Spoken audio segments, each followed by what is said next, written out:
At 9 years old, Ian Raven made veteran adults believe his mana had no limit. Every mystery he studied became another spell, another skill, and another impossible step beyond ordinary mages. Yet Ian's second life began in poverty, trapped on a farm and mocked as a filthy crow because of his black hair. When a giant bear charged his sister, he threw himself between her and death without any power to protect them.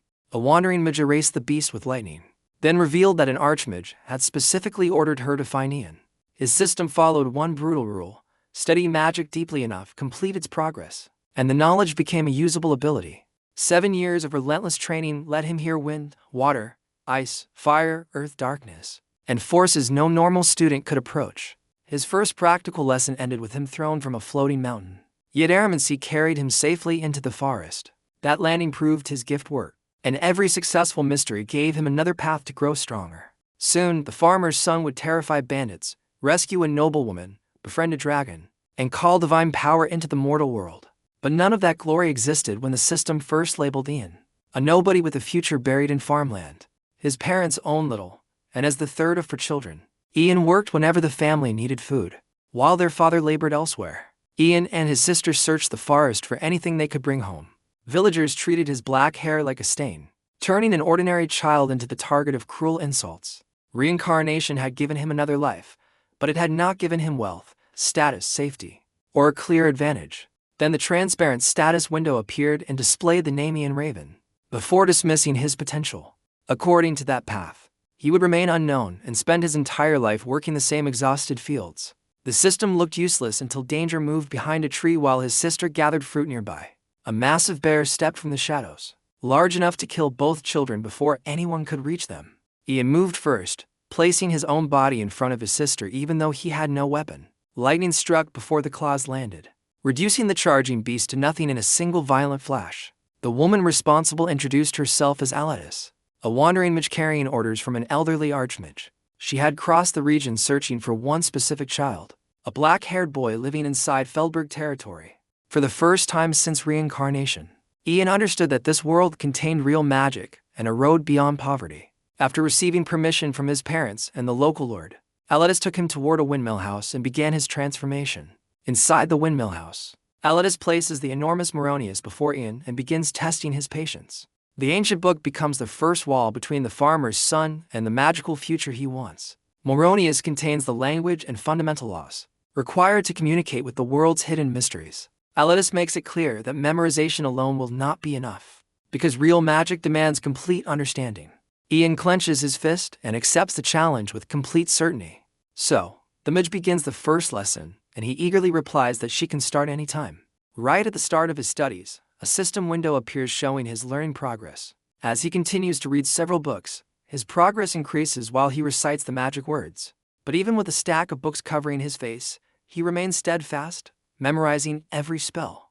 After much effort, the progress bar finally reaches 99%. Then the system confirms the training's completion, unlocking the ability to use the magical language. 7 long years have passed and his hand now rests on the same book from the beginning. Then his master appears and announces that the theoretical part of his studies has finally come to an end. Now much older and more confident, Ian smiles and says he's ready for the next step. Opening his new status window, he confirms his evolution into a novice mage. Next, the practical training begins at top a floating mountain. Suddenly, without any warning, Ian is pushed off the cliff and begins to freefall.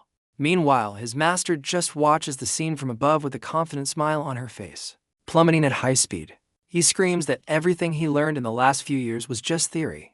As he continues to fall, his cries for help echo through the skies, but they are completely ignored. From above, his master simply yells for him to calm down and try to hear the voices around him. Completely confused, Ian wonders what kind of voices he's supposed to hear in the middle of nowhere. Not understanding the instruction, the only thing he can hear is the sound of the wind rushing past. But then some mysterious voices begin to emerge, seeming to communicate directly with him. By concentrating, he finally realizes that this is the ancient language of magic, the Moronius. Immediately, a system window appears, confirming he has acquired the Aramancy skill. Using his new power, he manipulates the wind around him and manages to land safely in the forest. Soon afterward, his master approaches and explains that he was able to hear the voice of the wind's heart. After all, a mage only gains true power by communicating with the mysteries of the universe. With a smile, she finishes the lesson by saying that this is the true essence of magic. Processing the lesson, Ian now has a better understanding of magic's true nature. With a satisfied smile, his master says that since he heard the wind, it's time to move on to the next mystery. Full of confidence, he replies that he's ready and she can bring on the challenge. She then points at him, then announces that the first elemental training will be hydromancy. Immediately afterward, Ian is thrown into the water, causing a huge splash. Submerged, he manages to communicate with the water spirit and creates a whirlpool around himself. Without wasting time, his master points again and says the next test is cryomancy. Sitting in a barrel in the middle of the ice, he shivers from the cold while trying to hear the voice of winter. Back in the forest, he collapses on the ground completely exhausted. As his master congratulates him on his speed, but without giving him time to breathe, she points her finger at him like a gun. Immediately, a massive explosion of fire engulfs the area, completely surrounding Ian. In the midst of the flames, he panics as he communicates with a strange and aggressive voice. Staring intently at the fire, he screams for help, but his master just watches from a distance. Later, Ian enters a dark, damp cave to face geomancy, the final elemental test of his training. Holding an object that lights the way, Ian prepares for the final test. Geomancy, trying to communicate. The voice of the earth speaks enigmatically about what flows and what remains still. Not understanding the message, Ian is completely lost by what he just heard. Bringing a hand to his chin, he begins to doubt if he has enough affinity to learn geomancy. As he considers focusing on other areas, a different energy suddenly appears and interrupts him. Just then, a status window appears right in front of him, showing his available skill points. Realizing he has an unfair advantage, he gets excited, seeing that he's basically a player with cheats in this world. So, he decides to use the points to increase his geomancy level, touching the screen directly. Right afterward, an energy envelops his body as the skill is instantly enhanced. Immediately, the voice of the earth speaks again, now revealing the presence of lava flowing beneath the ground. Upon hearing the message clearly, he finally understands what the true magic of the earth is. Satisfied with the result, he gets ready to go back and tell his master he succeeded. But before leaving, he concentrates and recites the words to create a source of light. Then a torch ignites in his hand, illuminating the cave's darkness. Walking through the area, he hears an unknown voice complaining about the sudden light. Turning towards the darkness, he asks who's there, but the voice denies any connection to the earth. Revealing its identity, the grim voice introduces itself as death itself, leaving Ian in shock. Later, a clear night sky opens above them, with the full moon shining across the horizon. Sitting outside the cave, his master seemed worried about an important engagement. Just then, Ian comes running out of the cave and calls out to her as she's reading a letter. Turning to him, she smiles and congratulates him on completing the training. With a victorious smile, he tells her that on top of everything, he also learned to use shadow magic. Upon hearing the news, her expression changes completely and she's left speechless. Maintaining a confident pose, he explains that the voice of darkness was actually quite shy. Without a word, she just stares at him with a serious look, processing what she just heard. Noticing her silence, Ian asks worriedly if she's feeling okay. Then she suddenly calls him by his name, and he answers immediately. With a serious expression, she informs him that it's time for them to descend the mountain. Excited by the idea, he asks what their next destination will be, but she quickly corrects him.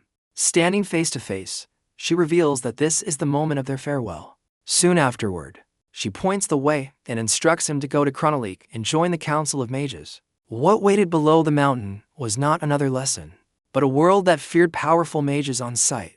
Completely surprised, Ian doesn't understand why she mentions space-time magic out of the blue. Laughing at his expression, the mage playfully ruffles his hair. But in truth, she knows that Ian has a natural affinity for the mysteries of the universe because her intuition told her that he would eventually be able to command time itself. Soon after their conversation, night falls and the time for departure quickly approaches. Waving goodbye, she arranges to meet him again in Drawn in 3 years. Later, Ian reaches a bustling village at sunset while vendors shout across a crowded market. Walking through the streets, he watches the people amidst the hustle and bustle of the local market. Remembering his instructions, he focuses on his goal of finding the Council of Space-Time Mages. With a slight smile, he thinks about how his master is truly unpredictable, a bit hasty. Just then, a man announces he's looking for traveling companions to head north. With nothing else to do, he decides it would be a good idea to check out the offer. Joining a group of merchants, Ian approaches their camp in the middle of the forest. Sitting in silence, he just watches the people moving around the campfire. Just then, the group's leader, a merchant named Leek, starts a conversation with him. Confirming it's his first time in the region, Ian explains that some last-minute business came up. Hearing this, the merchant asks if he knows about Dragon Mountain, an extremely dangerous place. According to him, real dragons appear there, making the crossing nearly impossible. Then in a friendly way, he asks if Ian knows how to fight or at least dodge well. But Ian denies having any skills, making the merchant's expression change as he calls him useless. Unfazed, Ian simply reveals that he's actually a mage. Instantly, the merchant jumps up, scared, and stammers, unable to believe what he just heard. Suspicious, he even places a hand on Ian's head to see if it's true, while a hooded woman watches. With a curious look, the mysterious woman seems very interested in their conversation. Across the campfire, the other mercenaries are also gaping at the news. Seeing everyone's reaction, Ian asks if there's a problem. Not understanding the reason for so much tension, his attitude changing completely. The merchant says it's nothing and tries to offer Ian more food. Watching the scene, Ian is confused about why the merchant is acting so strangely. Still doubting the story, one of the men on the other side stares at Ian with a suspicious look. Laughing loudly, the three mercenaries start to mock him, calling Ian weak and useless. One of them even says that if he's a mudge, then so is any stray dog. Suddenly, the hooded woman approaches Ian and whispers something in his ear. With a serious look, she says that if he really is a mudge, he should put the three of them in their place. Confused, he asks what she means by that, still not quite understanding the situation. She then explains that he needs to show his power and scare the mercenaries to earn their respect. That way, they would protect him at all cost, no matter what happened on the journey. Unsure of what to do, Ian stays silent for a moment, just processing her advice. Agreeing with the idea, he admits he's never been the type to get angry easily. Meanwhile, one of the mercenaries keeps eating, completely oblivious to the conversation. A moment later, he discreetly spits a piece of a leaf into his own bowl. Noticing the disgusting act, Ian is in disbelief, wondering if the guy really just did that. Instantly, the mercenary starts shaking uncontrollably, as if he's in an earthquake. Completely paralyzed, the mercenary stares at Ian, unable to react to the pressure. Looming over him, Ian questions him with an intimidating glare about why he spit on his plate. Unable to form a sentence, the man just stammers in fear. He then throws himself on the ground and starts apologizing desperately, calling Ian Master Mage. Trying to explain, he says he was just trying to polish the plate with the leaf, not spit on it. Furious, Ian yells that if he was going to clean it, he should have used water. But the mercenary justifies himself, saying the river water was too filthy to be used for cleaning. In disbelief, Ian asks him to repeat what he just said about the water. The man then explains that the water was full of sludge and parasites, making it much worse than spit. Reaching the bizarre conclusion that spit is more hygienic, he leaves Ian completely speechless. This unbelievable statement echoes through the night, showing just how strange the customs of this place were. Watching the scene, the other mercenaries seem to agree with their companion's logic. Shocked by the situation, Ian reflects on the incredible and questionable hygiene standards of the medieval era. Stepping away from the group, he begins to recite an incantation in a low voice in the ancient tongue. Immediately, a different energy is channeled through him and shot directly into the campfire. Suddenly, the campfire flames grow uncontrollably, startling one of the mercenaries. Understanding nothing, the men back away from the fire, completely confused by what's happening. Even the hooded girl is surprised by the display of power she just witnessed. With a dark look, Ian orders them to get some water right now. Yelling at the top of his lungs, he unleashes his frustration about the mercenaries' lack of hygiene. Hours later, the camp is silent and the fire has gone out. Breaking away from the group, some of the mercenaries follow a path into the forest. With a malicious smile, one of them seems determined to find a girl named Kathy. Soon afterward, they spot the person they were looking for and approach her. Waving suspiciously, the mercenary invites her to come with them since it's dark. But when she turns around, the figure reveals a less than friendly look to the group of men. Quickly, a masked man emerges from his group and grabs the real girl. Completely surprised, the mercenaries yell, asking who those guys are. Without warning, one of the men is hit by an arrow in the chest, dropping instantly. Furious, the group's leader charges forward, demanding to know how they dared to do that. Leading the charge, the mercenary advances with his men toward the mysterious group. Holding the girl with one arm, the masked man just scoffs at the attackers, calling them weak. Upside down, the girl's eyes widen in complete surprise at the situation. Just then, she manages to land a blow on the kidnapper, making him lose his balance instantly. Right after the impact, the two fall to the ground together awkwardly. Getting up quickly, both seem a bit dazed from the fall. Seizing the chance, the girl starts running away while the masked men try to capture her. Far from all the commotion, Ian was sleeping peacefully in his bed at the merchant camp. Having a nightmare, he tosses and turns, muttering about spit and the lack of hygiene, until a mysterious voice echoes in his mind, suddenly waking him with an urgent warning. Sitting on the bed, he tries to understand the strange presence that woke him. Hearing screams outside, he gets up quickly, still confused by the situation. Just then, the merchant leader burst into the tent, desperately saying they have a problem. Under the moonlight, an intense battle was raging in the middle of the forest. In the midst of the confrontation, one of the masked men lands a fatal blow on a mercenary. With his foot on the man's body, the masked leader shows he doesn't care about the deaths. What really mattered to him was finding the woman they were looking for. Hiding behind a tree, the girl watches the scene, surrounded by the bodies of mercenaries. Desperate, she curls up on the ground, not knowing how to escape. But suddenly a sword is placed right next to her head without her noticing, appearing before her. One of the men finds her and stares with a victorious smile. With a menacing look, he tells her to get up or else he'll hurt her. Seeing she had no way out, the girl braces for the worst, believing it was her end. Then the man raises his sword and prepares to deliver the final blow against her. With a determined look, Ian prepares to jump into action and save the girl. But before the sword can strike, the man is thrown far away by an invisible force. Emerging from a dark energy, Ian suddenly appears, surprising the girl. Turning toward the noise, she sees him slowly approaching through the forest. Without wasting a moment, he grabs her by the arm and pulls her close. Whispering in her ear, he tells her to be quiet and stay close to him. Not understanding anything, the girl just stares at him, still terrified by the whole situation. The bandits believed they had trapped the merchants, until the forest itself lost every trace of light. Reunited with the merchants, they prepare for what's to come. With the frightened girl behind him, Ian prepares to use his abilities. Reciting the words, he invokes the magic he learned in the cave. Suddenly, a dense darkness engulfs the area, covering everything. In the pitch blackness, he conjures a mysterious energy that cuts through the dark. Completely lost, the masked men can't see a thing in front of them. But amidst the confusion, they light their torches and start cursing at each other. Taking advantage of the darkness, Ian guides the group of merchants away from the chaos. Using his skill, he activates night vision to see in the total darkness. Meanwhile, the masked men approach the merchants, unaware of the danger. Holding his sword, their leader threatens the group, who cower in fear. Desperate, the merchant chief begs for mercy, but is completely ignored. With a glint in his eye, Ian prepares to use the fire magic he learned. In that same instant, the masked leader is engulfed by an explosion of flames. Immediately afterward, he falls to the ground, completely defeated by the surprise attack. Startled, the other masked men prepare for the fight to come. With a serious expression, Ian hopes his show of power will be enough. But upon realizing he's a mage, the men advance fearlessly to attack. Surprised by the reaction, the merchant leader braces for the worst. Suddenly, a giant creature appears before one of the men, ready to attack. With no time to react, the man is devoured by the beast in the blink of an eye. Shocked by the scene, the other masked men and the merchants are paralyzed. Unable to believe his eyes, Ian is completely shocked by the creature before him.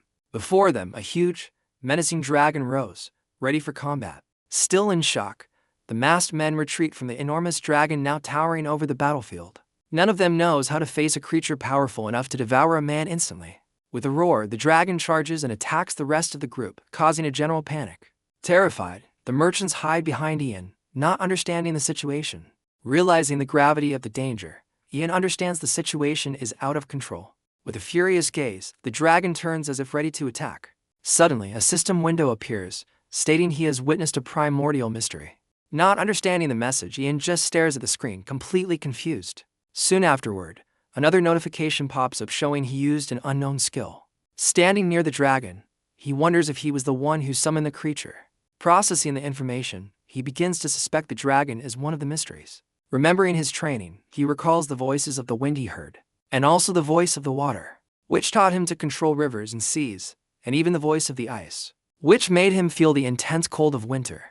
Clenching his fist, Ian makes a decision and prepares to communicate with the beast. With a confident look, he turns to the dragon and calls it by name. Behind him, the merchants cower in fear, not understanding what he's about to do. Facing the creature, Ian approaches, ready to attempt direct communication. With a determined look, he believes he can make himself understood by the dragon. After all, the mysteries of the universe had never disappointed him before. Placing a hand on his chest, he prepares to speak from the heart. With total conviction, he declares that he is a friend, not an enemy. Holding up a sign, he tries to explain that fighting is wrong and that he doesn't want to hurt it. but the dragon just stares at him with a menacing look. Not understanding the message, whispering, the merchants try to decipher the beast's reaction, but are shushed. Concentrating, Ian tries to hear the dragon's voice, but he can't understand a thing. Realizing the communication failure, he gets frustrated, not knowing what to do. Suddenly, a system window appears, offering a new option. With no other choice, he decides to use his points to upgrade his summoning skill. Instantly, the level of his summoning skill increases considerably. Wide-eyed, he realizes he can now hear the dragon's voice. So, he approaches the beast and tries to communicate more calmly. But the dragon responds with a roar, demanding he get to the point. With an awkward smile, Ian realizes the skill's effect was incredible. Clearing his throat, he composes himself and tries a more respectful diplomatic approach. With a serious look, he assures the dragon he has no intention of fighting. After all, he recognizes he would be defeated in seconds by such a powerful creature. Surprised, the merchants wonder if he's using some kind of telepathy. Paying close attention to the conversation, the girl watches everything in silence. The girl still cannot understand why Ian is calmly approaching the enraged dragon. Agreeing with his logic, the dragon admits that killing insects like them would be boring. With a smile, Ian celebrates inwardly, believing his plan is working. But his expression changes when he hears the rest of the beast's response. The dragon reveals that unfortunately for them, it was in a very bad mood that day. Desperate, the merchants throw themselves on the ground and beg the great mage for help. Not knowing what to do, Ian finds himself cornered, facing an enemy he cannot defeat. Understanding the situation, Ian realizes he has no choice but to face the dragon. With a serious look, he turns to the beast and calls out to it once more. Then he directly asks why the dragon is in such a bad mood. With a weary look, he offers to help solve the problem, but the creature just scoffs at him, saying a mere human couldn't do anything. Unfazed, Ian recites an enchantment in the ancient tongue, preparing a spell. Suddenly, the scenery around them changes completely, surprising everyone. Before them, a fountain of crystal clear water appears in the middle of the forest. Completely shocked, the merchants and the girl can't believe what they're seeing. Curious, the dragon turns to the scene, intrigued by the display of power. Shrouded in magical energy, Ian looks confident, a smile on his face. With a look of interest, the beast admits the situation has become much more interesting. With a smile, Ian introduces himself as a humble mage seeking the mysteries of the universe. With a satisfied look, the dragon seems to have finally calmed down a bit. Now, with the beast's attention, he prepares to start the negotiation. Ian notices the dragon's aggression weakening, but the negotiation remains dangerously unfinished. Ian feels more relieved. With a sigh, he understands that the immediate danger is past for now. Now he needs to think of a way to negotiate with the beast without making demands. Suddenly, he remembers an important piece of advice his old master gave him. During a lesson, she taught him that one cannot use magic without communication. Not quite understanding, he questioned the importance of building a relationship with the mysteries. She then explained that every mystery is different, so it's vital to understand their feelings. With a mischievous smile, Ian realizes that social wisdom is the key. Confident, he opens his skill window to look for a solution to the problem. Surprised, he finds a guide on how to master the art of summoning. With a glint in his eye, he believes he's found the answer he needed. Focusing on the screen, he begins to read the guide's instructions carefully. The first tip surprises him, suggesting he offer the dragon a good drink. Curious, he keeps reading to find out the next step of the plan. With a tense expression, he waits for the next part, anxious for the answer. To his surprise, the final tip is to simply flatter the creature as much as possible. The dragon accepted Ian's gift, but he still had to learn what could stop a primordial beast from killing. Kneeling, he realizes he needs to win the dragon's trust to survive. Looking at the sky, he understands this is the only way to find an opening. Mustering his courage, he approaches the beast and respectfully gets its attention. With a serious look, he announces that he has prepared a gift for the great dragon. Curious, the creature accepts the offer and tells him to bring the gift immediately. Turning to the merchant, Ian calls him by name very seriously. Without wasting time, he orders the man to bring the strongest drink he has. Soon afterward, a box full of bottles of liquor is brought over, but the dragon complains, saying the gift is pathetic, and the bottles are small. Irritated, Ian explains that in the human world, smaller quantity means greater value. Without giving it time to complain further, he starts pouring the drink into a mug. With the mug full, he offers it to the dragon, ready to see the result. Suspicious, the creature approaches and sniffs the strong scent of the liquor. With a threatening look, the dragon questions if Ian isn't plotting something. Stammering, Ian denies it with a nervous smile, while the merchants panic. To prove his good intentions, he takes a generous gulp of the drink straight from the mug. The merchants watch desperately as Ian drinks first to prove the liquor contains no poison. Every terrified face expects the plan to fail and the dragon to tear them apart. With a forced smile, he assures it that the drink is safe, even as he feels its kick. Curious, the dragon approaches and sniffs the drink once more, now more confident. Looking at the mug, it seems to finally consider the possibility of trying it. Holding the mug with its claws, the beast prepares to take a sip. With its tongue, it tastes a little of the drink. Still hesitant, tense, the merchants hold their breath, waiting for the dragon's reaction. Suddenly, the creature reacts unexpectedly, seeming to like what it drank. Its body relaxing, the dragon admits the drink isn't delicious, but for some reason, it finds it addicting and seems to want more. With a victorious smile, Ian offers another drink, saying, "This one is even better." As the night wears on, the unlikely negotiation continues under the moonlight. Completely drunk, the dragon celebrates, saying it really liked the drink. Relieved, Ian wipes the sweat from his brow. Ian finally relaxes after calming the beast, though his escape plan has not worked. After 7 barrels, the merchants are impressed by the dragon's tolerance. With a thumbs up, Ian congratulates the creature, admitting it's an incredible drinker. But the plan to escape while it slept wasn't working, and they ran out of liquor. Suddenly, the dragon looks at him and asks about the reason for its bad mood. Sitting side by side, Ian confirms that he wants to know the story behind it all. With a sentimental air, the beast begins to vent, leaving Ian confused. It reveals that its nest was smaller and less luxurious than the others. But even so, its beloved said the place was cozy and perfect. Surprised, Ian can't believe the dragon had a girlfriend with that appearance. With a sad look, it continues the story, saying not everything was perfect. Everyone started making fun of her for being with a dragon like him. Feeling guilty about the situation, he couldn't take the pressure. With a roar of pain, it reveals that it ended the relationship because of that. Startled, the merchants are frightened by the noise and the intensity of the crying. Completely drunk and emotional, the dragon unleashes all its pain in a shout. Exhausted, the merchants look like they've lost their souls from all the accumulated stress. Hearing the story, Ian realizes the dragon's feelings are very human.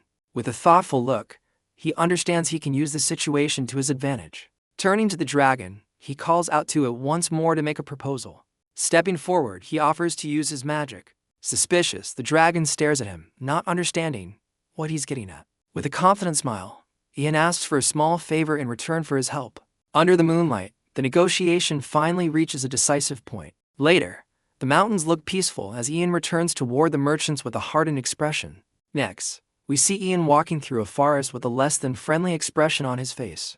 Meanwhile, in the cart, the guild leader Leek is snoring his head off, completely passed out until a hand pokes his forehead, making the old guy blush and mumble something in his sleep. Seeing this, Ian's patience instantly evaporates. So, he grabs the merchant's face, warning him to get his hand away and fast. In that same instant, an overwhelming presence glares at Leek, leaving the old man completely paralyzed with fear. Right after, the cart is violently thrown backward, launching everyone inside. The whole group ends up falling awkwardly onto the road. Kathy gets up a bit dizzy, holding her head while Leek still looks completely clueless. A flashback shows that Ian had just confronted him, and then everyone passed out from Drake's roar. Returning to the present, Leek asks if the creature has calmed down, but Ian warns him that it's waiting up there. Hearing this, the merchants hug each other in a panic, thinking they're about to become dragon food. But Ian cuts the drama short, explaining he made a deal to save their lives and that the beast is waiting for him. Completely surprised, Kathy can barely process the word deal. Seeing this, the merchants start thanking him with tears in their eyes, making Ian feel completely awkward. Remembering the moment, we see he only promised to fix Drake's nest in exchange for everyone's freedom. Completely ecstatic, Leek starts shouting Ian's name to the heavens as if he were a god. Hearing the shouting, Ian is totally lost, not understanding what all the fuss is about. In the merchants' minds, they imagine Ian tamed the dragon, which now acts like a needy puppy. Continuing their journey, Ian scolds Drake, who accepts it all with his head bowed. And to complete their fantasy, Ian climbs on top of the defeated beast, showing who's boss. With this heroic image in their minds, the merchants burst into tears of emotion. Leek then makes an oath, promising that from this day on they will protect the mage with their own lives. Fed up, Ian ignores the drama and tells them to get ready to leave and not to go without him. Saying this, he turns his back and starts to walk away while Leek replies with something he doesn't even hear. After that, Leek turns to his men and tells them to do a head count and get organized. From a distance, Kathy watches Ian walk away with a curious and intrigued look. Making a decision, she decides to follow the mage to see what he's up to. Later, Ian enters Drake's dark mountain nest and immediately sees why the dragon feels humiliated. Entering the cave, Ian is shocked by the state of the place. Right afterward, Drake confronts him and growls, warning him not to think about chickening out now. Despite his posture, Ian's health bar shows he's almost at his limit from exhaustion. Even so, he decides he'll fix the cave walls so he can finally rest. Closing his eyes, the mage begins to concentrate to use his earth magic. Then he casts a spell, calling on the power of the land itself. At that moment, an elemental entity appears and asks harshly what the human wants now. When he tries to ask for a favor, the spirit cuts him off, saying it's too busy. With the refusal, Ian feels awkward and realizes the entity really doesn't like him. Drake then asks how the conversation went, and Ian explains that the earth refused to help for now. Deep down, he already knows that the answer will probably be the same next time. Hearing this, Drake comments that if the earth itself refuses, there's nothing more to be done. This resigned reaction from the dragon catches Ian completely by surprise. Showing a sentimental side, the beast thanks him for the attempt, even though it was useless. Seeing his sadness, Ian says his name with a compassionate look. Breaking the silence, Drake asks for the mage's name, who replies that Ian, Herodis Raven. Afterward, the dragon introduces himself as Drake Longtail and extends his hand, proposing they be friends. Accepting the offer, Ian shakes the dragon's claw while repeating the name Longtail. In that instant, the gesture seals the friendship between the two in the dark cave. The treasure solved one problem, yet the earth beneath the cave was about to demand a price. Seeing the notification, he feels bad for gaining a skill without being able to do anything for his new friend in return. Drake then calls his name, interrupting his thoughts. To celebrate their friendship, the beast offers its treasure as a gift, telling him to take as much as he wants. Immediately, a gigantic pile of gold and jewels appears, confirming his master was right about dragons. Analyzing the jewels, he laments that with them, he could convince the earth entity to help. Suddenly, he gets an idea and realizes he can use those precious stones in another way. Turning to his new friend, he asks if he can be a little greedy with the gift. Not understanding, the dragon tilts its head to the side, confused by the question. Then Ian kneels and places one of the jewels in the center of a magic circle on the ground. With a confident smile, he remembers the method his master taught him for situations like this. Recalling what he learned, the plan was simple. If the target is stubborn, just offer a gift using a magic circle. He then stands up and tells Drake he's counting on him in case anything goes wrong. With a smile on his face, Ian begins the summoning, channeling his energy into the circle. But the earth entity appears again, mocking him and saying it won't allow a human to summon it. In that same instant, the jewel in the center of the circle reacts, releasing intense energy. Right afterward, the magic circle expands, creating a portal of pure elemental energy. With this, the cave walls begin to rebuild themselves as rocks move and reshape. The result is a light so bright that it illuminates the entire forest outside the cave. Seeing the spell's intensity, Drake shields his eyes with his claw, completely shocked. His eye then widens as he realizes something is coming towards them. When the light fades, the cave has been completely transformed into a magnificent nest, and the circle is gone. Drake stands frozen, looking at Ian with eyes shining with pure admiration and surprise. The scene shows the new structure of the cave in detail, which now looks like an ancient temple. Then Drake begins sniffing the air around the newly rebuilt chamber with growing excitement. A surprisingly pleasant aroma now fills the magnificent cave and deepens the dragon's amazement. Curious, he asks if the mage also used magic to create that scent, but Ian says no. Overcome with emotion, Drake thanks his new friend with a rather rough hug. He then starts rubbing his face against Ian, already imagining that he can now even start a family. Seeing this, Ian says he's happy for him, but suddenly starts to feel strange. Suddenly, the ground beneath his feet begins to tremble strangely and without explanation. Completely confused, he puts a hand to his head, not understanding what's going on. Right afterward, Ian feels a sharp pain and brings a hand to his mouth, completely in shock. Seeing his condition, the dragon panics, noticing that his friend is bleeding. Trying to stay on his feet, Ian faces the situation with a look of pure determination. But the effort is useless, and he collapses to the ground, causing Drake to scream his name in desperation. Holding his unconscious friend in his arms, Drake panics and yells at him to snap out of it. Seeing he won't wake up, the beast grows desperate, not knowing what to do to help. Just then, he remembers the girl and shouts for her at the cave entrance. Drawn by the desperate cry, Kathy runs in and finds the chaotic scene. Seeing the girl, the dragon turns its head toward her with a surprised look. She then stops running, frozen in fear as she faces the beast. Faced with the dragon holding the unconscious mage, the girl kneels, unable to react. Meanwhile, Ian remains unconscious in his friend's protective grip. Noticing the intruder, Drake takes a threatening stance and growls at her. Terrified, Kathy raises her hands and begs the dragon to listen. She desperately explains that she and the mage are friends, pleading with it not to eat her. Trying to prove her point, she makes a giant OK sign with her arms to emphasize their friendship. Hearing the word friends, the dragon's expression changes as it seems to process the information. The tension finally breaks, and the girl lets out a sigh of relief. Back inside the cave, Ian remains unconscious against the wall while night settles over the mountain. Night finally falls, revealing a starry sky and a full moon. Inside the cave, a single candle illuminates the silent space. Slowly, Ian starts to wake up, groaning as he opens his eyes. Still groggy, he reaches out, instinctively searching for his phone to check the time. His hand then finds and grabs something next to him. Confused, he's taken aback by the object's soft texture, wondering if his phone turned into jelly. Feeling it a bit more, he compares the sensation to a cat's paw. Suddenly, a voice asks if he's awake, completely startling him. Looking up, he realizes he was sleeping in Kathy's lap and holding her hand. He sits up abruptly, completely embarrassed, and asks what she's doing there. Still disoriented, he wonders if he's dreaming about his phone coming to life. Seeing his confusion, Kathy suggests he lie down for a little longer, but he tries to get up again, and the girl warns him not to be so hasty. Placing a hand on his head, he finally remembers that he had passed out cold. Remembering the moment, he understands he pushed himself too hard to level up his summoning art. Returning to the present, he looks at Kathy worriedly, wondering if she saw the whole thing. Dying of embarrassment, Ian covers his face with his hood, leaving Kathy completely confused by his reaction. Then he notices the dragon is gone and asks where it went, and the girl replies that it just left out of nowhere. Figuring it went to find its mate, he's shocked by his new friend's excitement. With a bored look, he mumbles that he didn't expect the dragon to be that happy. Turning to the girl, he apologizes for the trouble, but she says it's okay.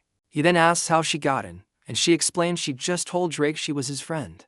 Confused, he asks how she communicated with the beast, leaving the girl puzzled by the question.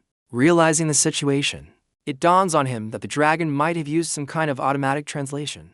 Changing the subject, Kathy says she followed him despite knowing the risks of that decision. She then faces him with a serious look, and says she needs to ask him something. Not understanding at all, he just asks what it is. With a guilty look, she starts talking about the attack from the previous night. She then reveals that all of it happened because of her, leaving Ian surprised. Next, she apologizes for dragging him into this whole mess. As the mood grows heavy, he becomes thoughtful while silence fills the cave. Remembering the scene in the forest, Ian finally understands why she was shaking with so much fear. Breaking the awkward silence, he clears his throat to get the girl's attention. Outraged, he asks if she was in league with the bandits, and she immediately denies it. He then points out the contradiction, leaving her unable to deny her own words. Resolutely, she reveals that it was a secret, and that her name isn't Kathy. In his mind, he scoffs at the situation, picturing her as a fairy tale princess. But the girl continues, introducing herself as Lucy from the noble Italian family. She then reveals that the bandits were sent by her fiancé to kidnap her. Imagining a lover's quarrel, he makes a disinterested face, which irritates Lucy. She then explains that she was planning to go far away, where he would never find her. But after the attack, she lost all the confidence she had to continue her escape alone. Desperate, she grips his hand tightly, looking into his eyes. With a trembling voice, she asks him to help her escape, leaving him completely stunned. Holding her hands, he asks why she's running away and what her fiancé did. With a pained expression, she begins to explain that her family rules the Fianlab region. Without knights to protect them, her house was constantly threatened by external enemies. At that rate, a territorial war would have completely destroyed her family. Remembering a flashback, the solution they found was an arranged marriage. So, her family promised her to a man who was a former mercenary captain. The charming fiancé had already revealed his real face, and Lucy's parents would pay for resisting him. At first, he seemed like a charming man, content with his new position as heir. Watching from afar, the young woman seemed happy and even in love with her fiancé. During parties, she would smile and genuinely enjoy herself by his side. But over time, he started using his status to seize power for himself. With that, he began seeing other women and treating Lucy with contempt. Unable to bear the situation any longer, her parents demanded the engagement be called off. Clutching her chest, she remembers the moment everything fell apart, revealing his true colors. That man poisoned her parents without hesitation. Hearing this revelation, Ian is left completely shocked and speechless. Crying, she explains that he silenced them because he would lose all his power if the engagement was broken. Hearing the story, Ian falls silent, processing just how absurd the situation was. Thinking about her fiancé, he He's certain the guy is a complete psycho and a massive jerk. Meanwhile, Lucy explains that without marrying her, he can't inherit the Talion name or fortune. That's why, she continues, she ran away with the help of her servants because she'd rather die than marry him. Clutching her dress tightly, she says he'll keep chasing her just to secure the marriage. Pleading with her eyes, she begs Ian to please help her escape safely. Analyzing the situation, he finally understands why she can't handle this on her own. Besides, the mental image of a fiancé hunting his own bride makes everything even heavier. But even so, he faces the girl, thinking he'll never understand how nobles think. Crying, she swears on the honor of the Talion family that she will make it worth his while if he helps her. Questioning her trust, Ian asks why she chose him and what would happen if he betrayed her. She quickly replies that her fiancé is a cheapskate and would only give a few silver coins for her head, but then with a determined look, she claims she can give him absolutely everything. Hearing the proposal, Ian is completely confused and repeats the word everything out loud. Then with full conviction, Lucy offers him the entire house of Talion if that's what he wants. Awkward silence hangs in the air as Ian processes the girl's crazy proposal. Analyzing the offer, he realizes it could even mean she would marry him. Thinking about the possibilities, he sees a path to becoming a holy knight, but he quickly dismisses the idea, as his true goal was something else from the very beginning. Looking in a mirror, he remembers he was reborn in a fantasy world to master magic. So, he decides that helping Lucy would be a good way to gain experience as a mage. Breaking the silence, he clears his throat again, getting her attention. Then he says it would be better for her to ask a swordsman for help since mages aren't warriors. Hearing his refusal, Lucy's eyes well up with tears, completely disappointed and hopeless. But Ian stands up and finishes his sentence, saying he can make an exception. With a sly grin, he says that if she's paying, he'll help her escape. With tears in her eyes, Lucy sees his reflection as her only hope. Suddenly, the girl starts crying, leaving Ian confused and wondering why. He then kneels and asks if he said something wrong, trying to understand her reaction. Still crying, she squeezes his hand and thanks him for his help. Moved by his response, Lucy hugs him tightly, burying her face in his chest. Surprised by the gesture, Ian just stands there while she continues the hug. In that cave, their deal is sealed with that gesture of gratitude and desperation. The next morning arrives beneath a bright sky, and Drake waits outside the cave for his new friend. Outside, Drake is chilling in style, enjoying the morning breeze. Noticing someone's presence, he turns in surprise and adjusts his sunglasses. Soon afterward, Ian and Lucy exit the cave and the beast greets them excitedly. With his partner by his side, he asks his friend how he's feeling now. Looking at the sky, Ian says he's fine and that they need to get down the mountain. He then thanks the dragon for the gift, showing a bag with some of the jewels.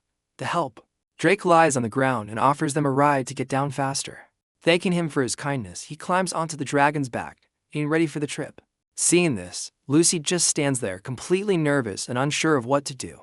Noticing her hesitation, Drake turns and growls at her to get on already. Seeing the girl's fear, Ian asks his friend not to be so mean to her. Completely lost, Lucy can't understand the conversation between the mage and the beast.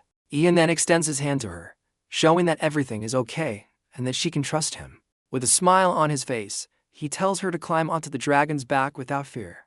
Holding her hand firmly, he helps her up from the ground. On top of the beast, Ian announces that it's finally time to leave. Immediately afterward, Drake starts running through the forest at high speed, kicking up dust.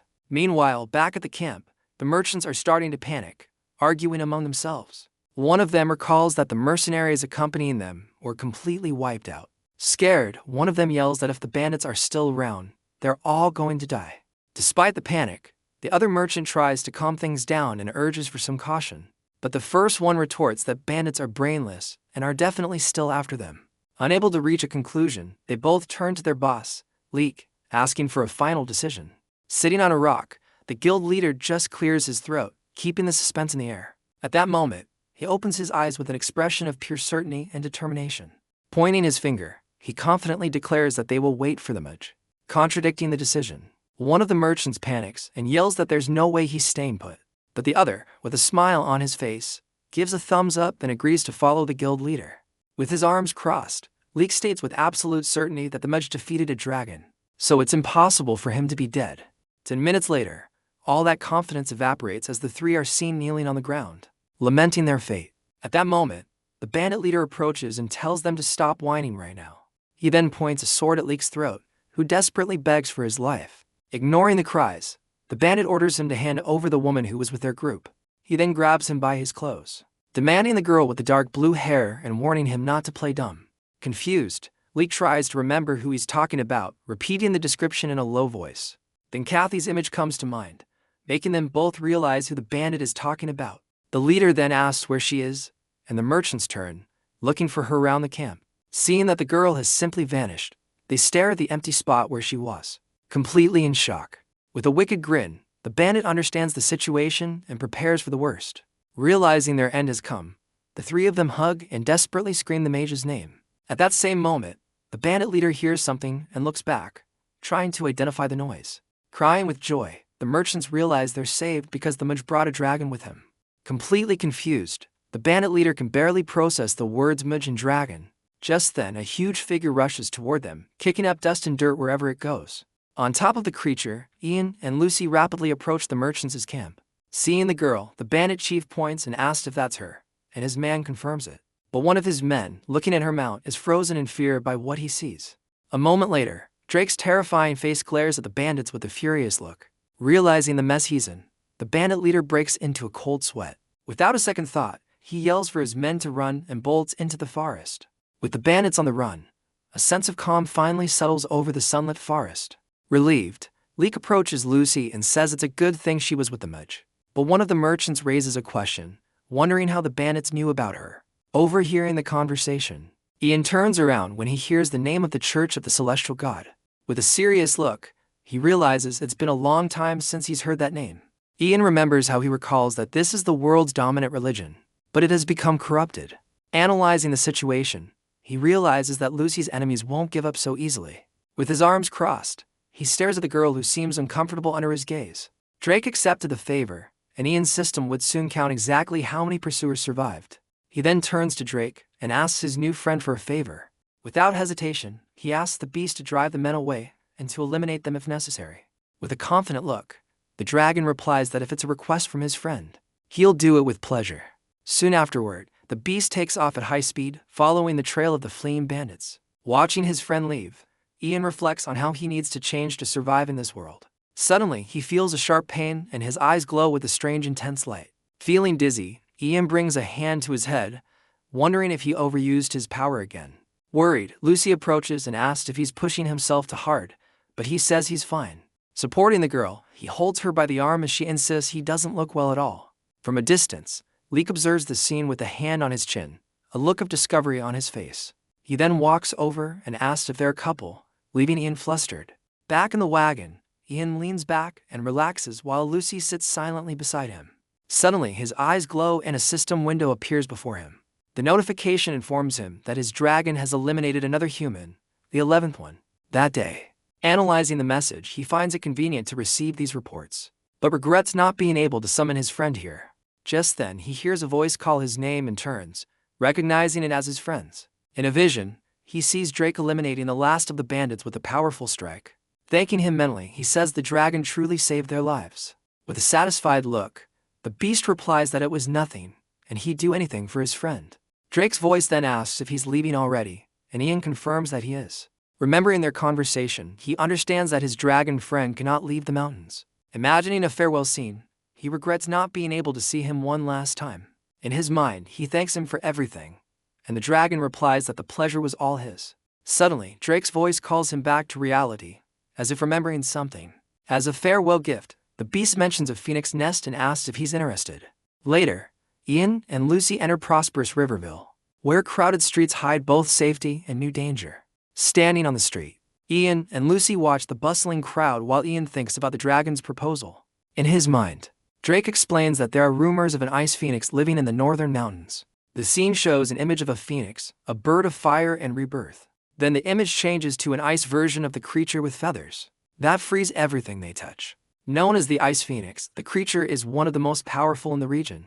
Observing the city, Ian wonders if he could turn such a creature into one of his summons. Just then, Leek and his men approach, calling out to them cheerfully. With a smile, the guild leader says they're going to meet the feudal lord and invites him along. Analyzing the situation, Ian realizes that for Lucy to escape, it would be best to avoid drawing the attention of the nobles. One of the merchants then invites Lucy to join them if she has nowhere else to go. Hearing the invitation, the girl just looks away, unsure of how to respond.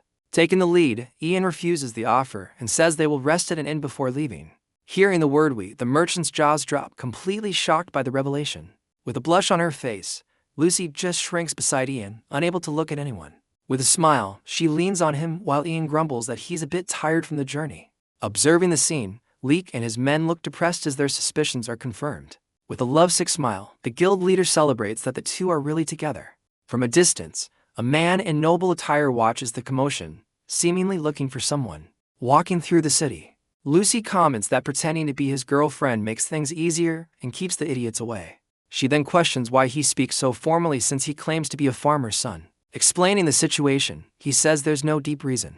Ian explains that his formal speech simply imitates the master who trained him. Hearing his answer, Lucy becomes thoughtful, processing the admiration he has for his mentor. Changing the subject, Ian asks what her plan is from this point on. With a determined look, she replies that she's going to find Count China. With an awkward smile, she replies that they didn't get along badly, but they weren't close. Analyzing her response, he realizes her plan is risky if she isn't certain of his help. Indignant, she retorts that there's no one more trustworthy in the world than her uncle.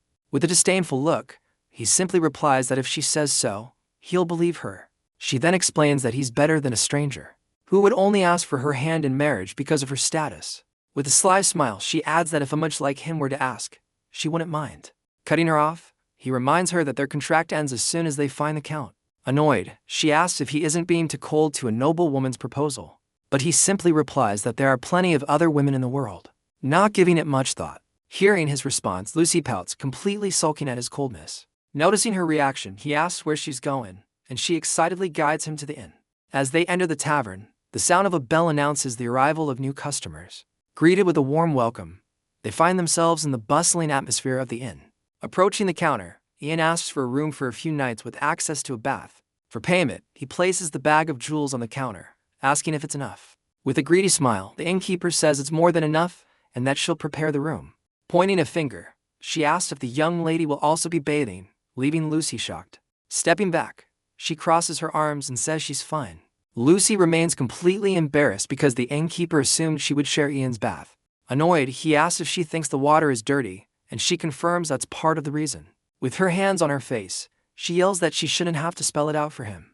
But Ian is completely confused, not understanding the girl's exaggerated reaction.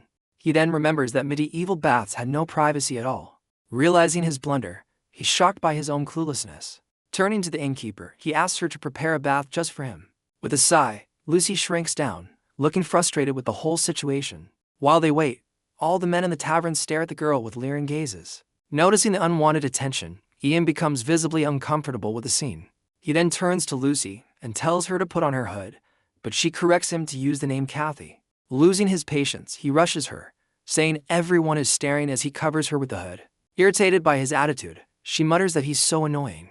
From a distance, a group of men watches the scene with sly smiles on their faces. Just outside the inn, one of the men comments on the woman he just saw. With a love-struck smile, he says he's never seen a beauty like hers in his entire life. Meanwhile, the other points out she only has a skinny kid for company. With malicious grins, they agree to grab the girl to have some fun. But with a confident smile, their leader says they don't look like they're staying for long. So he decides they'll take the girl today, giving them no time to escape. Later, Leek stands inside Baron Coltz's castle and reports everything that happened during the journey. Seated on his throne, the nobleman warns Leek to work hard and not cause trouble. Kneeling, the guild leader gratefully accepts the opportunity with a deep bow. In his thoughts, he realizes that if he can please the Baron, he might even get to stay at the castle. Suddenly, he has a brilliant idea and decides to tell the nobleman about the mage. With an exaggerated bow, he says he has something important to tell him. With a dramatic gesture, he claims it was supposed to be a secret, but his respect for the Baron prevents him from keeping it. Stroking his mustache, the nobleman feels flattered and tells him to say what he knows.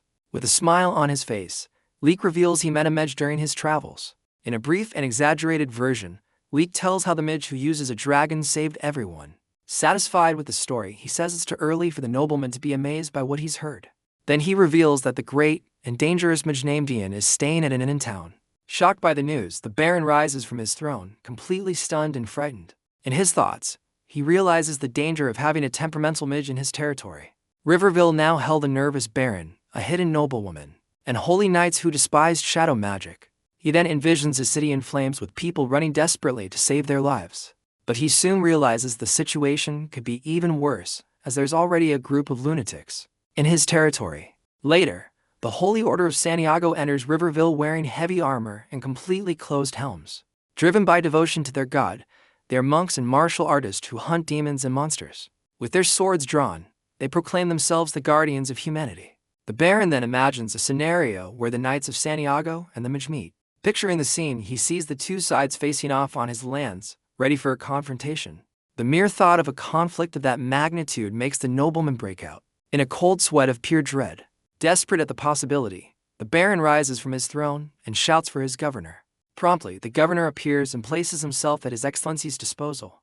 Pointing at Leek, the nobleman orders them to give him a room in the castle. Immediately afterward, he orders them to summon the Order of Santiago at once. With the order given, urgency spreads through the castle, and they rush to send the summons immediately.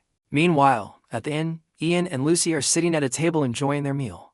At another table, a customer complains to the innkeeper, asking where his food is. With a tired expression, the woman laments that she hasn't even prepared the bath water yet. Overhearing the conversation, Ian offers to take care of his own bath, leaving the woman surprised. He then turns to Lucy and tells her to go upstairs as soon as she's done eating, and she agrees. The girl then brings a spoonful of soup to her mouth, savoring the warm food. From afar, one of the men in the tavern watches her with a malicious smile. Finishing her meal, she gets up and starts climbing the stairs to the second floor. Walking down the dark hallway, she heads to the room they rented. But suddenly, a hand grabs her from behind, stopping her in her tracks. Turning around, she faces a strange man who asks if she's with the mage. Frightened, she asks who he is, trying to pull away from the man's grip. With a smile, he introduces himself as a servant the mage hired.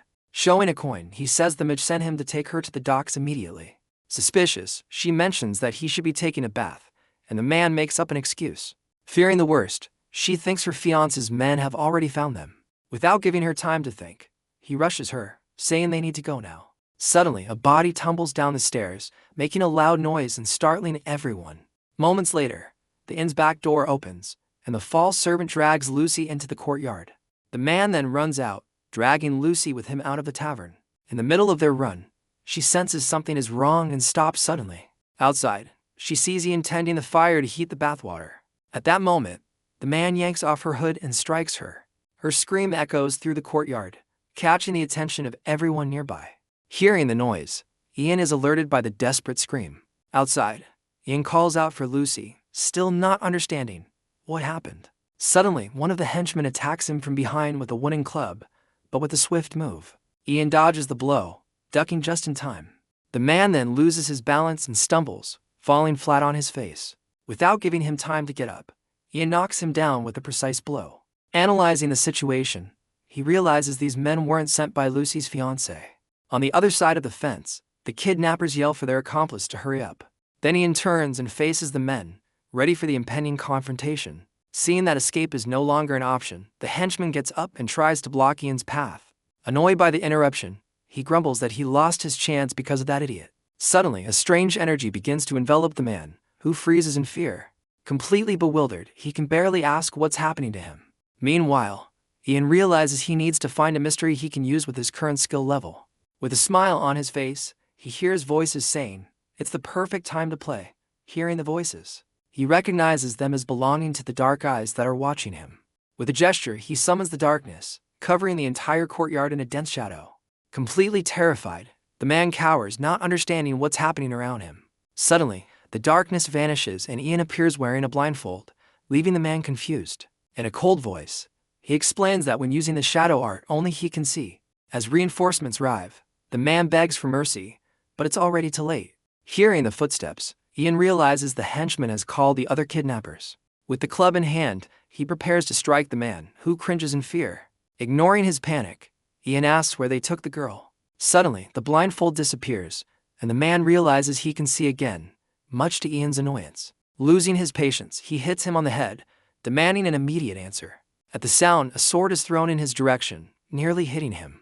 Dodging just in time, he sees the weapon stuck in the wooden fence beside him. Then a voice orders him to stop, and Ian faces the newcomers with a serious expression. With an analytical gaze, Ian realizes the earlier darkness wasn't his doing. Leading the group, a white-haired man questions him. introducing himself as part of the Holy Order of Santiago. Claiming to be the mage who summoned the darkness, Ian holds a man pinned to the ground. Nearby, a group of men led by a gray-haired gentleman watches the scene grimly. Glancing to the side, Ian notices the imposing presence of the unknown man. Meanwhile, the pinned man crawls on the ground, desperately pleading for help. Pointing at the mage, he accuses Ian of attacking him without any reason to the approaching group. Ian then shoots him a furious glare, making the accuser shrink back in fear. Observing the situation, the group's leader just gives a slight smile as if he understands everything. He then remarks to his men that if Ian is truly a mage, the accusation is entirely possible. Moments earlier, the day had been completely calm and sunny. As water boiled in a cauldron, someone was approaching to ask permission for something. Returning to the present, Ian turns and demands to know what the man meant by possible. With all the calm in the world, the gentleman simply replies that it's just the way of mages. Continuing his explanation, he defines mages as beings who bend everything to their own will. Hearing this definition, Ian is completely shocked and angered by the prejudice. Even the other men around find his reaction strange, not understanding why he's so offended. Gripping his staff tightly, Ian yells at them to stop talking nonsense. Shouting in anger, he defends himself, saying he was attacked first and would never assault someone without reason. As the argument ends, a tense and silent atmosphere settles between the mage and the group of men.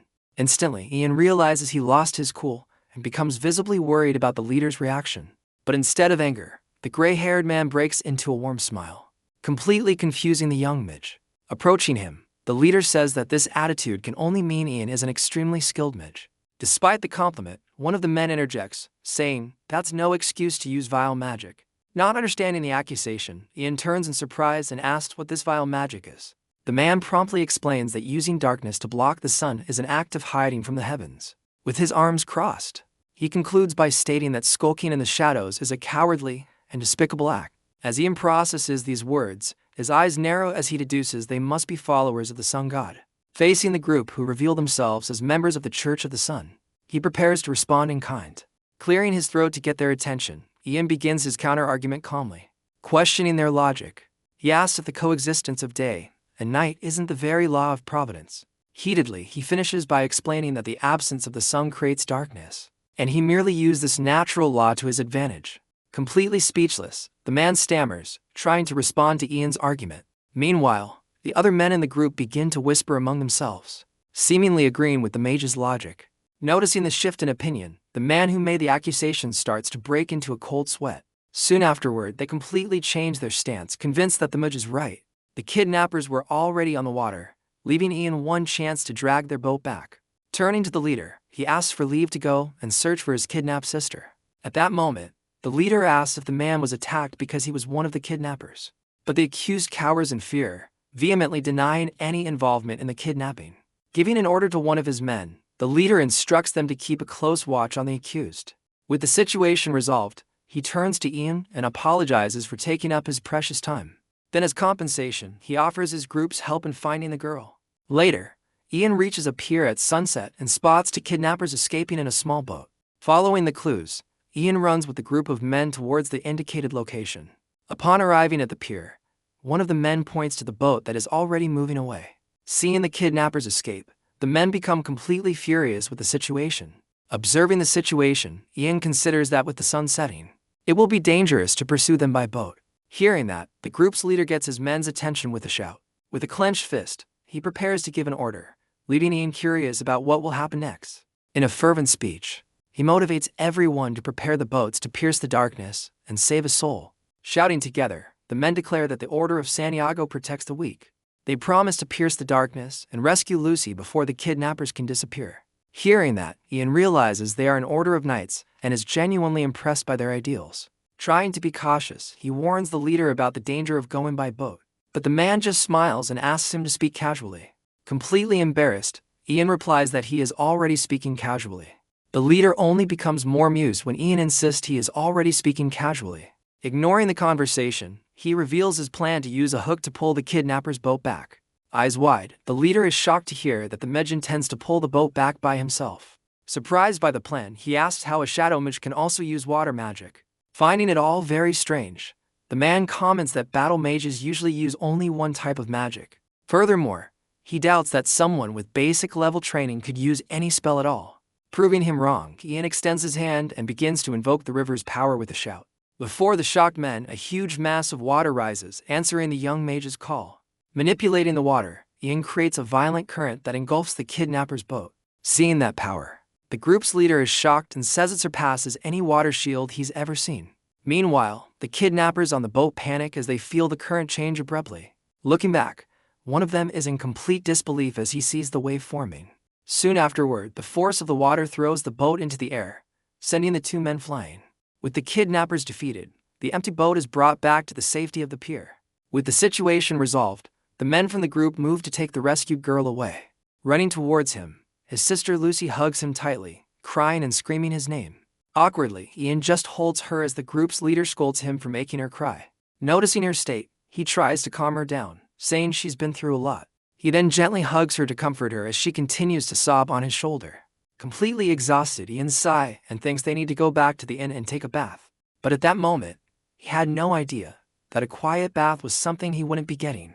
Cutting to the city streets, tonight's ride at high speed, shouting about an emergency. It was the son of the Lord of Riverville, and a knight ordering everyone to return to their homes immediately. Seeing the smoke on the horizon, they realize it definitely came from a battle. At that moment, the knight panics, thinking his lord's fears have come true. Rushing forward, he thinks the situation is bad enough without having to look after the young master. With an exhausted expression, he bemoans having to deal with yet another mess. Meanwhile, the smoke was coming from a cauldron where men were offering to wash Ian's back. Refusing their help, Ian sinks into the cauldron as the men cheerfully insist. Through the window of a nearby house, the commotion catches the attention of the person inside. Soon afterward, the two knights arrive on the scene and shout, asking what everyone is doing. As calm as can be, Ian replies that he's just taking a bath. Completely shocked, the young noble and his knight can't believe what they're hearing. After all, imperial citizens rarely bathe in public, only on very special occasions. Seeing that the area is a mess, the young noble understands that something serious must have happened there. With his fists clenched, he approaches, demanding they explain everything in detail immediately. At the same moment, the leader of the knights steps forward and offers to explain the situation. But the young lord irritably cuts him off, saying he was asking the other one. Trying to justify the situation, the older knight whispers that he is a mage, leaving the young lord surprised. Realizing the lord's intention, the older knight just sighed with an expression of someone who already expected this. Introducing himself as the heir to House Cars, the young noble arrogantly orders Ian to get out of the bath and greet him. In this world, there's a tradition called the Dance of the Mages, a ritual where they use magic to enhance a performance. Over time, this dance evolved and became a fierce competition of magical power among the participants. In the end, the competition became so violent that no one cared about the dancing part anymore. Returning to the present, Ian understands everything and realizes the noble probably expects him to perform this so-called dance. With a cold expression and his arms crossed, Ian simply refuses to obey. At this, the young lord is left completely speechless and stunned by the refusal. Immediately afterward, he explodes with rage and starts shouting, outraged by Ian's audacity. Staring at Ian, Ian leans on the edge of the cauldron and asks why he should do anything he says. Completely furious, the lord orders his knight, Sir Hansen, to drag the mage out of the water by force. Watching the scene, Ian comments that Ian is a great actor as he struggles to break free from the knight. Then with a determined look, Ian prepares to resolve the situation his own way. Reacting to the accusation of being a fraud, Ian unleashes a powerful energy that surprises everyone. Faced with that demonstration, the young lord and his knight are completely terrified, not knowing what to do. Raising his hand, he commands with a shout for the surrounding objects to begin levitating. Immediately, several pieces of wood and a broom start floating in the air around them. At this, the knight rushes to apologize and begs the mage to stop. Heeding the request, the floating wood and broom fall back to the ground. With the situation resolved, Ian goes back to relaxing in his bath, believing it was enough to scare them off. But instead of fear, the young lord throws himself on the ground and starts having a crying fit. Seeing this, Ian is completely confused, not understanding why the child is crying so much. The following day, Ian enters a grand castle and faces baron cults across a luxurious hall. Inside, a voice thanks Ian for accepting the invitation for a chat. Remembering the previous day, Ian cringes as he hears the lord of the territory apologize for the trouble his son caused. Continuing the conversation, Baron Colts offers his sincere apologies, but Ian says he also overreacted a bit. Then the lord changes the subject and asks about Ian's companion, who replies that she stayed at the inn. Meanwhile, at the inn, Lucy remained under the careful protection of the knight leader and his men. Hearing the answer, Baron Colts just observes the luxurious hall before continuing the conversation. He then politely asks for the name of the young mage's master, who promptly replies that it is Aletis. Confirming that she left for the west, Ian explains that her final destination is the Magic Academy. With a sudden look of astonishment, the Baron asked why they didn't go to the Duchy of Volgar or Roxland. Not understanding the question, Ian asks him to explain further, and the Lord reveals that the situation has been quite tense lately. Hearing that the Duchy of Volgar has its sights set on Roxland's lands, Ian's expression becomes visibly worried.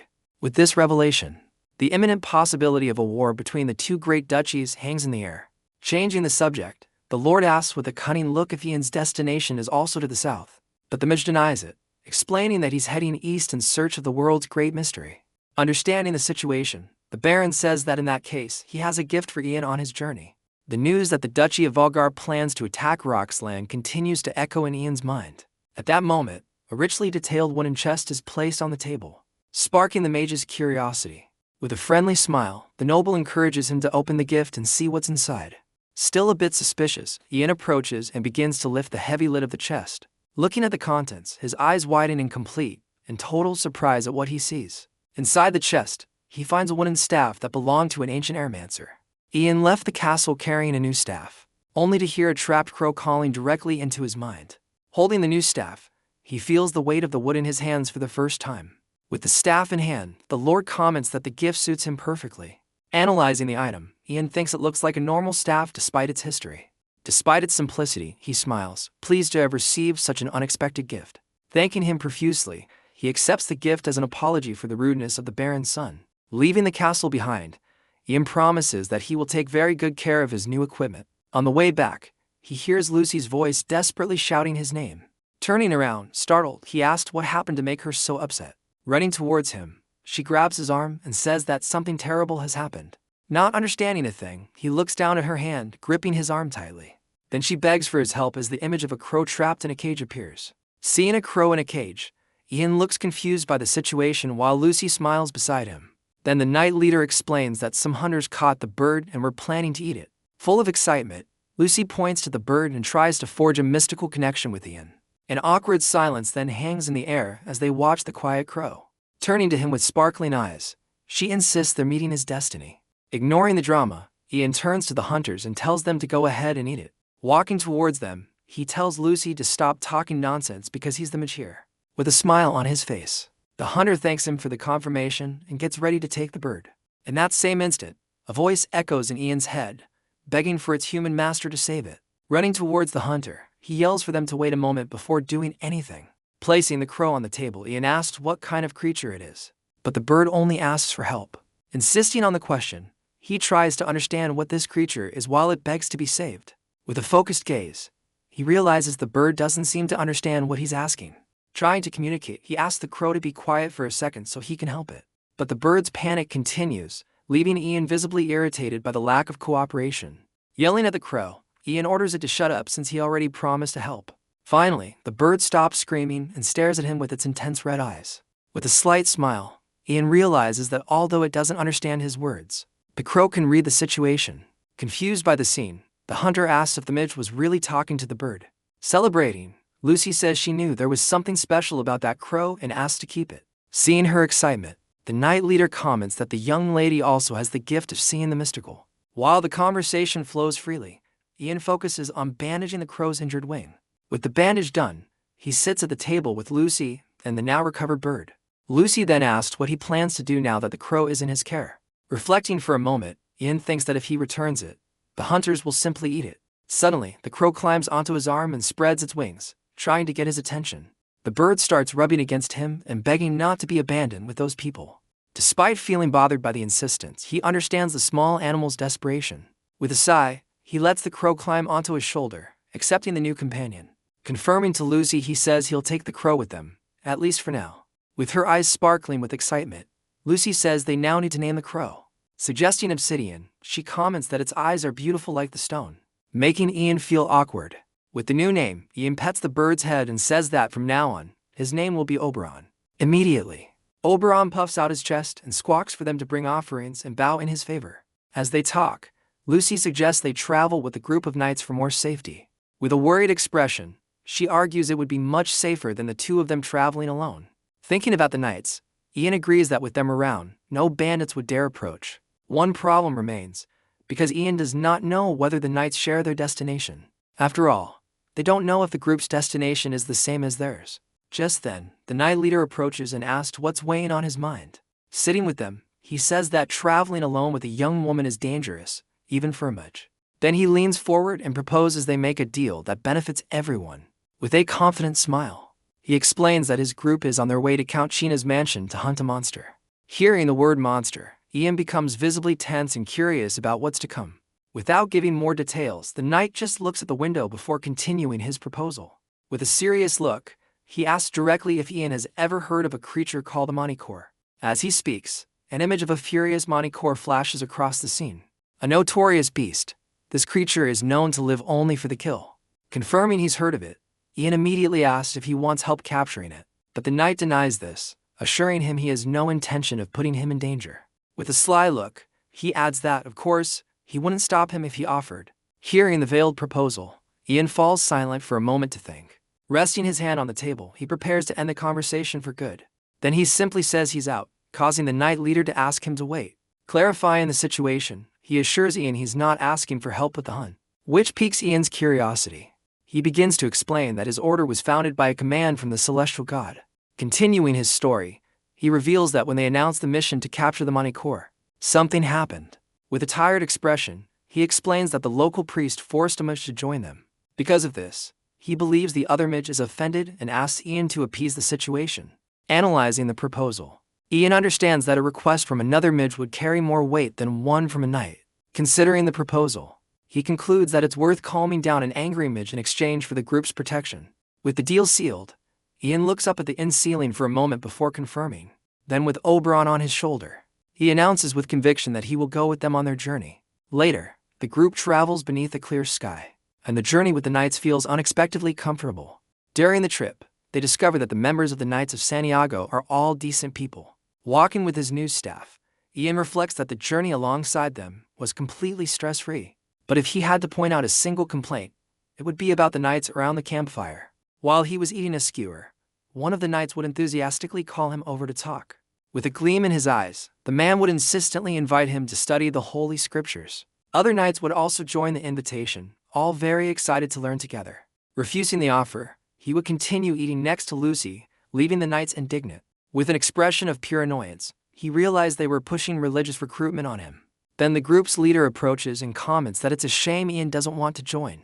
He adds that if the mage could hear the voice of God, he could become a cleric of the order. Upon hearing about the voice of God, Ian becomes thoughtful and starts to ponder that possibility. Then he wonders if should he manage to speak with God, he could ask about his reincarnation.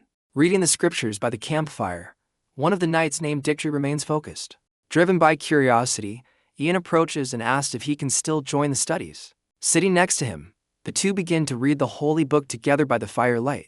Meanwhile, Oberon sleeps peacefully on his master's shoulder without a care in the world. With Lucy also asleep beside him, a mysterious voice praises Ian's good posture. Thanking him for the compliment, he suddenly stops reading as he realizes something is very wrong. Looking at the knight, he asks why he's acting strangely and mentions the compliment. Completely terrified, Dictory denies saying anything and asks whose voice he heard. Pausing to think, Ian begins to suspect that the voice he heard might not have been human. Then the same voice returns with an amused tone, adding to the mystery in the air. In that same instant, the knight beside him is thrown aside by an invisible force. With a hand to his ear, Ian hears the voice ask if it sounds like something other than a human. Pointing to the sky, Ian screams and accuses the mysterious voice of being a god.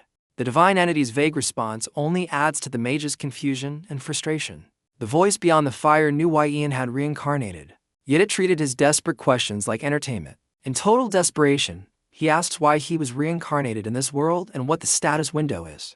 But the only answer he gets is a mocking laugh, which makes him even more furious. With his eyes closed, he seems to accept his fate in a brief moment of calm.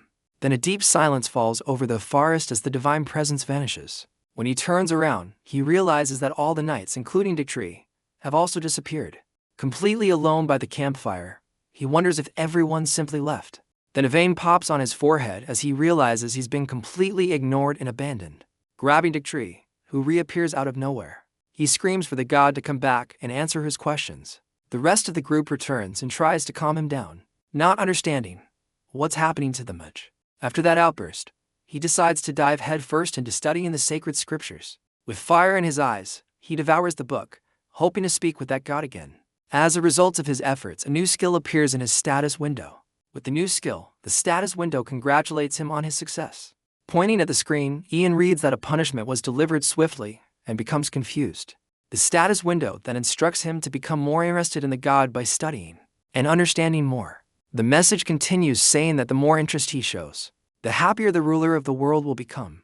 With a vein popping on his forehead, he gets angry, realizing the god who gave him these skills is childish. He understands that he was simply thrown into this world to be the toy of a bored entity.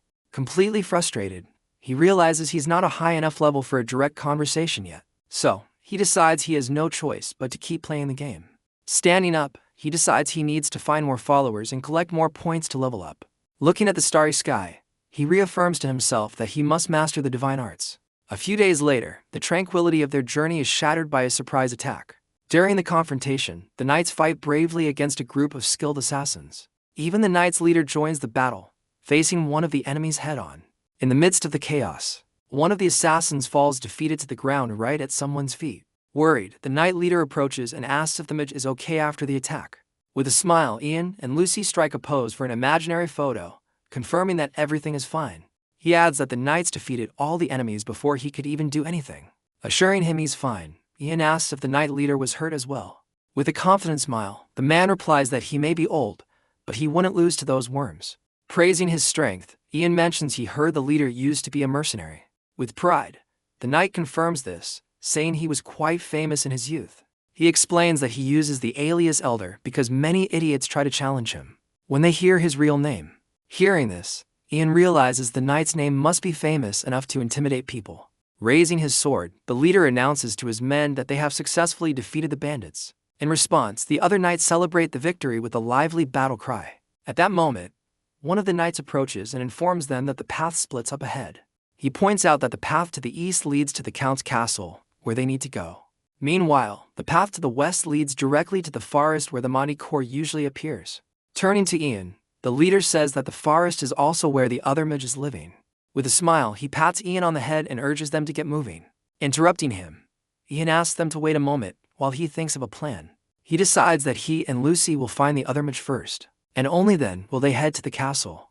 With a worried expression, he asks if she'll be okay going on ahead alone. Lucy insists she is no longer a child and claims she can reach the castle safely alone. She says she'll get there in a flash and runs off. With a radiant smile, she waves goodbye to Ian as she heads down the forest path. Watching her leave, he and the knight leader hope she'll be all right on her own. With a determined look, Ian focuses on his mission so he can reunite with his sister as soon as possible.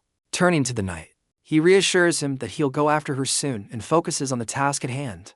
Getting back on the path, they head towards the forest to find this mysterious mage. With a smile, the leader asks if Ian is mentally prepared for what's to come. He explains that mages are a difficult bunch and that the Sacred Order really annoyed the witch. Confused, Ian wonders why they have to clean up the mess the Sacred Order made. Awkwardly, the knight begins to explain the reason for this embarrassing situation. In a good, humored way, he says it's because the Sacred Order is their boss's hobby. Ending the conversation, he assures him that the witch will forgive them as soon as she sees Ian's face. Realizing this is the first time he's met a mage other than his master, he embraces himself for what's ahead. Arriving in the forest, they come across a sinister cabin from which a strange energy emanates in all directions. Inside, several dead animals are scattered across the floor, surrounded by the same greenish smoke. With her back to the entrance, an old woman in a pointed hat stirs a cauldron, commenting that the mixture is boiling nicely. Ian remembers how the same witch is seen talking to members of the Sacred Order, who asked for her help, but with a serious look. The group's leader reminds her that they have protected this forest like a sanctuary countless times. Returning to the present, the witch scowls with pure contempt as she remembers that conversation. Then she says that if they want her help, they better at least pretend to like her food. She dares them not to run away after smelling what's bubbling inside the cauldron. With a frightening smile, the witch urges them to try her spirit dumplings as soon as possible. Looking at the mage's hut, Ian wonders if she's an herb specialist. On the way, the knight commander explains that Manny Campbell is a famous botanical sorceress. Besides controlling plants, She's also known for creating lethal drugs like the ensnaring mist. Since they need a potent poison to hunt the Manticore, her help is simply perfect. As they get closer, a strange smell fills the air, making the knights cover their noses. But Ian recognizes the scent and realizes he's smelled it somewhere before. Stopping in front of the door, greenish smoke seeps through the cracks as they prepare to enter. With an evil laugh, the mage opens the door and says she was waiting for Santiago's warriors. Covering his nose, the knight commander calls her by name. The commander visibly struggles against the poisonous smell leaking from the witch's cabin. With a creepy smile, she's glad they made it and invites them in. Then she points to a cauldron and invites them to enjoy the feast she has prepared. Inside the hut, various herbs and strange ingredients hang everywhere. Upon tasting the food, the knights immediately feel nauseous from the horrible taste. Commenting to the mage, the commander says she didn't need to prove her power that way. But she simply replies that if they aren't her guests, they are free to leave. With a disapproving look, the knight commander watches the situation without a word. Meanwhile, the other knights continue to feel sick, coughing and trying not to vomit. The smell of the food is so strong that one of them can't take it and ends up vomiting on the floor. Watching the scene, the mage wonders if maybe she overdid the recipe a bit, but to her surprise, she sees Ian eating the soup calmly as if it were nothing. With a look of pleasure, he devours the mage's food, which is full of garlic. Noticing his reaction, she approaches him and asks if he's feeling all right. With a contagious smile, Ian replies that the food is simply delicious. Completely shocked, the mage can't believe someone actually liked her cooking. Pointing with his spoon, he especially praises the garlic, saying it's very good. Next, he scoops up a whole clove of garlic with his spoon and eats it with relish. Seeing this, the mage and the surrounding knights are completely flabbergasted, shouting for him to stop. She approaches angrily, leaving Ian confused by her reaction. With a look of disbelief, she says that in her 40 years, she has never seen a freak like him. Impressed, the mage approaches and asks for the name of Ian before her. Ian gives his full name as Ian Alidus Raven, and the witch's expression changes immediately. She is shocked to recognize the name Alidus. Her eyes wide, she points at him and starts connecting the dots. Manny's hostility vanished after recognizing Alidus's disciple, but the Manticore had slaughtered every hunter sent before them. Later that night, the witch apologizes for her hostility and serves the group a proper meal.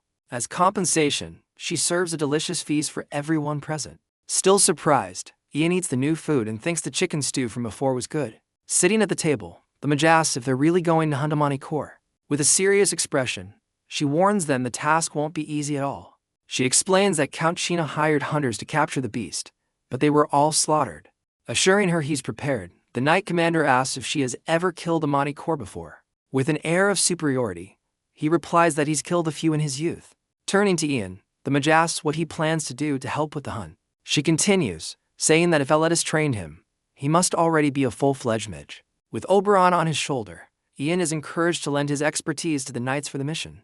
Remembering his master's words, Ian understands that every mage needs to build bonds with others. With a smile, Alidus advises him to never underestimate the weight of the mark he bears. Thinking about the situation, he concludes that even though he doesn't need to hunt the Manticore, refusing could be a problem. After all, the Mages' Circle is a powerful organization, and he doesn't want a bad reputation. With his arms crossed, he reflects that if that happens, he won't be able to face his master anymore. With a determined look, he makes an important decision for his future as a mage. Then to the knight's surprise, he stands up and says he accepts the mission. With Oberon on his shoulder, Ian confirms he will go with them to hunt the fearsome Manticore. The next day, the group ventures into the dense dark forest in search of the creature. Walking beside the knight commander, Ian feels the air around them is strangely heavy. Suddenly, Oberon flies ahead and shouts that he's found what they were looking for. Returning to his shoulder, the bird points with its head and says that the Manticore is in that direction. Seeing him stop walking, the commander asks if something is wrong, but Ian reassures him. Impressed by the skill, the knight comments that the crow has an incredible ability. Meanwhile, Ian focuses on making sure Oberon gets used to speaking like a human. Sensing an incredible bloodlust, the mage comments on the creature's presence in the forest. Seizing the moment, Ian asks if since the Manticore is a monster, he couldn't just calm it down. With Oberon on his shoulder, he suggests using his communication skill to solve the problem peacefully. Hearing the idea, the knight commander becomes thoughtful but seems to doubt it will work. Interrupting the conversation, the mage states that a Manticore is not the kind of creature you can reason with. Ignoring her skepticism, Ian asks what she knows about the summoning arts, irritating the old woman. With a disdainful look, she promises that if he succeeds, she'll tell us all about his nonsense. Realizing the veiled threat, Ian becomes visibly annoyed by the mage's childish attitude. At that moment, one of the knights shouts and points ahead, warning of imminent danger. Turning quickly, Ian follows the pointed direction, preparing for whatever is coming. Before the group, a pair of glowing eyes emerges from the darkness, revealing the Manticore's terrifying presence. In the middle of the dark forest, the group halts, sensing a sinister presence in the treetops. Immediately, Ian pulls Manny Campbell close, telling her and Oberon to stay near. The elder then turns with a serious look, preparing the group's strategy. Giving the order, he explains to his men that their weapons are poisoned for the fight. Showing the arrows in detail, the poison prepared by Manny slowly drips from the tips. In that same instant, the elder raises his hand and gives the signal to attack. Watching intently, Ian observes the start of the attack without a word. A moment later, the poisoned arrows are fired at high speed toward the monster. Hitting their mark, the arrows strike the mysterious creature hidden in the darkness. But to everyone's surprise, the arrows hit the monster's skin and simply bounce off, causing no damage. Realizing the attack failed, the elder turns to Ian, who also looks on completely baffled. Not knowing what to do, Dictry turns to the elder, who puts a hand to his head, having no answer. Taking advantage of the group's confusion, the creature finally emerges from the darkness, revealing itself to them, staring at the monster. Ian and Oberon freeze when the Manticore finally emerges from the darkness before them. One of the knights is already on the ground as Ian realizes there's no time to apply more poison. Seeing he has no other choice, Ian clutches the pouch on his belt and makes a decision. He then turns and shouts the creature's name, a Manticore, surprising everyone. At the warning, the elder and his knights look at Ian, who has stepped in front of them. Even Manny Campbell turns her head, incredulous that Ian actually took the initiative. Moving away from the group, Ian walks alone toward the monster, which watches him intently. Curious about the human's courage, the Manticore leans in, seemingly willing to talk. Keeping his cool, Ian raises a staff with an apple on its tip and attempts a peaceful approach. In a comical scene, he tries to act tough, telling the creature to leave, but it just finds it amusing. The Manticore considers the human sensible, while Ian feels completely humiliated by its reaction. Back to reality, the creature approaches and tells him to drop the formalities. With a piercing gaze, the monster asks directly what the human wants from it. Ian then stares back with his blue eyes, ready to reveal his true intention. Letting his imagination run wild, he sees himself holding the Manticore's head as a trophy.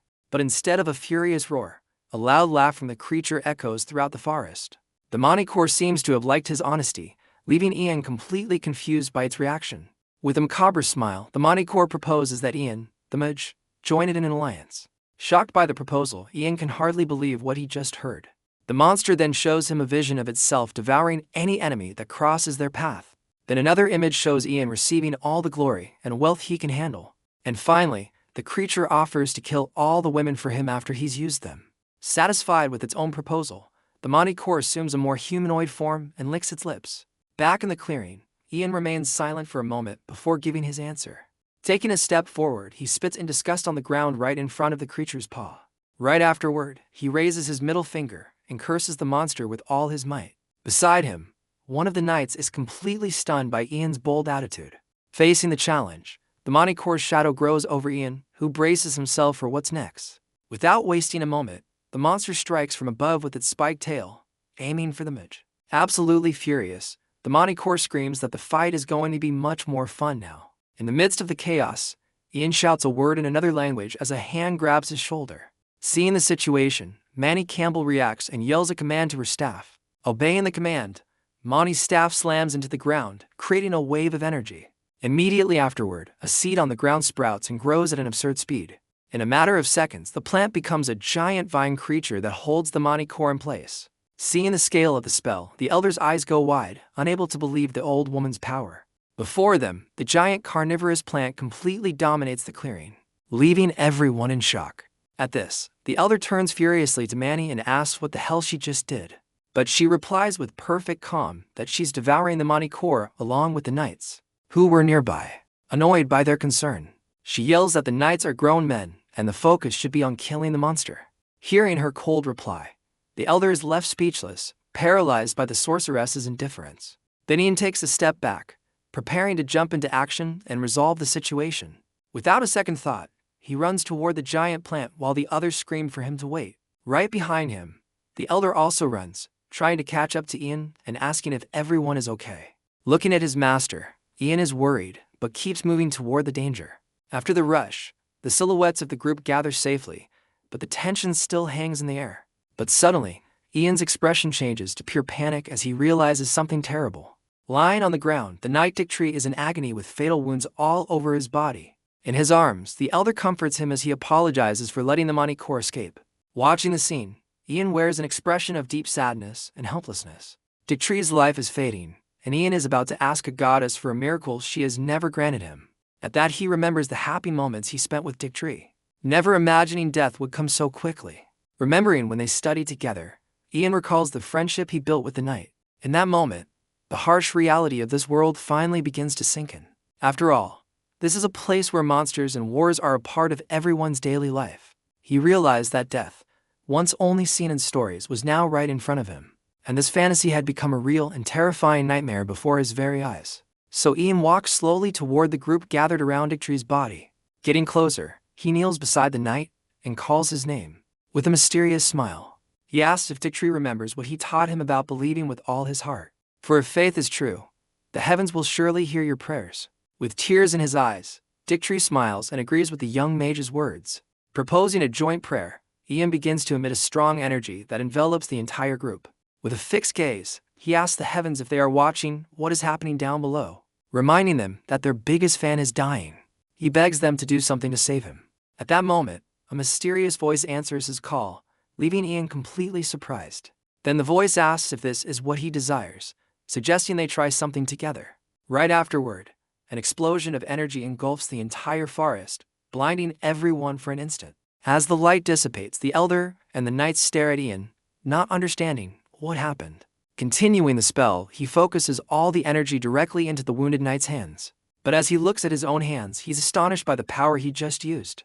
In an unknown celestial realm, Dictree kneels before a massive castle rising beyond the clouds. Before him, a woman with blonde hair and white robes descends from the heavens, leaving him completely stunned. Unable to believe his eyes, he stammers and asks if she is truly a goddess. He then bows in reverence as the goddess lands gently on the ground before him. Still on his knees, he realizes he must have reached paradise after his death. But the goddess interrupts him with a gentle smile, telling him he still has work to do. Confused by her statement, Dictree looks up and repeats her words, not understanding at all. Reaching her hand toward him, she explains that her will must be spread throughout the world. Touching the knight's head, she then instructs him to help the weak and ensure their happiness. And as a final command, she asks him to help her apostle on earth, the young Magian. At that exact moment, Dictree's eyes snaps open, pulling him back to reality. In his line of sight, he sees the elder and the other knights shouting his name. Completely relieved, sitting up on the ground, he looks around, completely disoriented and with no injuries on his body. Above him, Ian calls his name again, confirming that he is indeed alive and back. With a victorious smirk on his face, the mage then asks how it feels to be back from the dead. Reacting emotionally, Dictree grabs Ian's staff, who becomes completely embarrassed by the scene. With tears in his eyes, he asks if the mage only saved him because of an order from the goddess. Not knowing what to say, Ian just gives a sheepish smile, confirming the knight's suspicion. The truth becomes clear as a vision reveals that he truly used the goddess's power to perform the miracle. Kneeling before the mage, Dictree asks how he knew, and Ian replies that it was because he still had work to do. Having a flashback, the knight remembers the goddess's exact words in his vision, shocked by the coincidence. At that same instant, Dictree brings a hand to his mouth, finally understanding the young mage's true identity. He then bows in total devotion, calling Ian apostle as the mage burst out laughing. Watching from a distance, the other knights comment that Ian is a prodigy, but they decide to keep an eye on him. In the full scene, Dictree remains kneeling before the mage while the rest of the group just watches. Meanwhile, the elder comments to Manny that they're quite cheerful for people who almost died with renewed spirits. The elder then gathers the knights to resume the Manicore hunt. Interrupting the plan, Ian announces that he will send Oberon ahead to search for the monster. Without hesitation, the crow takes flight and departs on a reconnaissance mission through the forest. Seeing the mage's confidence, the elder wears a confused expression, not understanding what just happened. Recalling the offense, Ian knows the Manicore isn't the type to let things go. With a determined look, he declares that they need to finish that monster once and for all. Meanwhile, a scream of despair suddenly echoes from a nearby village, attacking without warning. The Manicore appears in the middle of the town, spreading chaos among the residents. In the midst of the confusion, a young man and his father run desperately, trying to escape. But in the rush, the father's hand slips, and he falls backward onto the path. Desperate, the son turns and shouts for his father, who has been left behind alone. Powerless to do anything, he watches, paralyzed with fear, as the scene unfolds before him. Standing over the fallen man, the Manticore prepares to deliver the final blow with a cruel smile. But suddenly, the son places himself in front of his father, interrupting the monster's attack. Mustering all his courage, Ian yells for the creature to leave the town. Armed only with a rake, he faces the monster, ready to defend his father. Amused by the situation, the Manticore asks if that human is really his father, surprising Ian. The creature then makes a cruel offer, telling Ian to kill his own father and bring him his head. As a reward, the monster promises to spare all the other humans in the village if he obeys. The young villager refuses the Manticore's cruel offer and swears he will never murder his father. The young man refuses to obey the monster's command. With a cruel smile, the Manticore tells him to bear the consequences of his choice. The creature then lunges forward with a swift strike toward the two humans. But at the last second, the father shoves his son aside and prepares for the worst. Suddenly, a blade appears and blocks the Manticore's blow before it can hit its target. The impact then throws the creature back, preventing the deadly attack. Seizing the opportunity, a mysterious warrior rushes at high speed toward the monster. He then lands a powerful blow right on the creature's face, forcing it to retreat. Realizing who has arrived, Ian shouts the name of the Holy Order of Santiago, who appeared to save the day. Leading the charge, the elder orders all his knights to prepare for battle. In that instant, the knights advance together in combat formation. Surrounding the enemy, they position themselves to attack the Manticore from all sides. Furious with the interference, the creature screams at the knights, who do not back down. At that moment, an arrow flies out of nowhere and strikes the monster square in the face. From a distance, Ian observes the scene and comments that the creature's resistance is pathetic. Screaming in fury, the Manticore tells the mage to shut his mouth once and for all. But Ian just taunts the monster, saying its bark is worse than its bite. Losing its patience, the creature charges with full force toward Ian. The monster rushes at high speed, ready to crush its target. Despite this, Ian remains standing in the same spot with a confident smile on his face. Upon getting very close, the creature stops abruptly, not understanding what happened. Realizing the trap, the Manticore glares at Ian and Manny, who have appeared in front of it. Manny Campbell then begins to cast a plant spell once again. In the same instant, an image of the magic plant appears in the air, activating the power. Trapping the monster, vines erupt from the ground and wrap around the creature's entire body. At that exact moment, the elder yells for his knights to attack with everything they've got. Following the order, the knights throw a flammable liquid onto a containment net. They then cast the soak net over the monster, which cannot break free. Bound by vines and the soak net, the Manticore struggles without gaining a single step. The creature roars in frustration after being trapped by every trick the group prepared. Seeing that the plan worked, Manny Campbell turns and yells that it's now Ian's turn. Hearing the signal, Ian opens his eyes and prepares for the final attack. Pointing directly at the target, he shouts a command and unleashes his spell. The Manticore burned, but that victory pulled Ian directly into Lucy's war for control of Talion.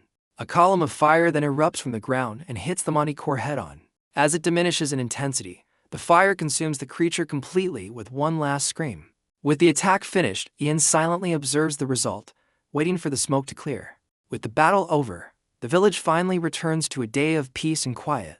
The villagers bow to the heroes in gratitude, but the heroes insist they were just doing their duty, while the others receive thanks. Ian stands apart from the group, just watching the scene. Seeing this, Oberon asks if his master is being left out, but Ian tells him to shut up. Noticing their frightened looks, Ian realizes the villagers are afraid of him for incinerating the Manticore. Suddenly, someone approaches him from behind, paying his attention. Turning around, he sees the father and son he saved, who have come to thank him personally for his help. With a surprised expression, he replies that he didn't do it expecting any thanks. A moment later, the elder comes up from behind and calls his name, interrupting the conversation. In a comical scene, the elder insists on thanking him while Ian tells him to stop the flattery. With a smile on his face, the elder observes Ian, noting what a powerful mage he is with a rare personality. Beside him, Ian keeps a serious expression as the elder concludes Ian will have a great future. Suddenly, the sound of footsteps draws everyone's attention in the ruined square. As they get closer, a new group of knights asks if they were the ones who captured the Manticore. Confirming their suspicion, the elder asks who they are, and the newcomers introduce themselves as knights from the castle. Receiving the unexpected invitation, Ian doesn't understand why he's being summoned to the castle. Soon afterward, he learns that Count Sheena himself has requested their presence at his residence. Arriving there, they are received with all the honors of brave warriors in a luxurious hall. On the table, a full banquet awaits the group as a reward for their bravery. Leading the dinner, Count Sheena toasts the group, praising their magnificent display of justice. Speaking with the nobleman, the elder humbly says it was nothing special, just their job. Nearby, the Count's knights comment with embarrassment that they wish they had such capable men at the castle. Turning to Mani, the Count informs him that he has already notified the guild of the mission's success. Then he turns to Ian, mentioning that his niece told him about the young mage's master. But Ian is so focused on enjoying the food that he doesn't even notice they're talking to him. Beside him, Oberon tries to get his attention, warning him that his master is being called. Realizing he's being ignored in favor of a crow, the Count freezes with rage at Ian's audacity. Finally satisfied, Ian lifts his head and notices the Count is staring at him. Completely nonchalant, he apologizes and says he wasn't listening because the food was so good. Regaining his composure, the Count reveals the true reason for the invitation, saying he heard Ian took very good care of his niece. Opening the chest, Ian is momentarily blinded by the light coming from inside. Inside the chest, he finds a golden magic scroll shining brightly. Unrolling the item, the magical text explains that the spell is activated when the scroll is torn. With the scroll in his hands, he understands the magic takes effect the moment he rips it. Impressed with the item's quality, he notices that even the writing seems to be high class. Seeing the mage's reaction, the Count asks if he liked the gift that was prepared, especially for him. With a smile on his face, Ian thanks him immensely for the precious gift he just received. But the Count explains that it's the least he could do for them bringing Lucy back safely. A moment later, he snaps his fingers to get the attention of someone who was waiting. Instantly, a door slowly opens in the corner of the dining hall, and from the doorway emerges Lucy, now dressed in noble attire and with a smile on her face. Seeing her appearance, Ian can barely hold back his laughter and wonders what the hell she's wearing. Even the Count is surprised and asked where she got that weird hat. Completely embarrassed, Lucy doesn't know what to say and feels awkward in front of everyone.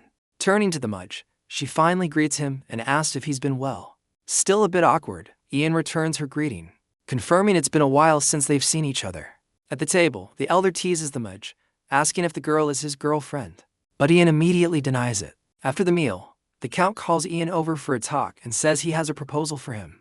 With a serious look, he reveals that he intends to get revenge for his niece, leaving Lucy surprised.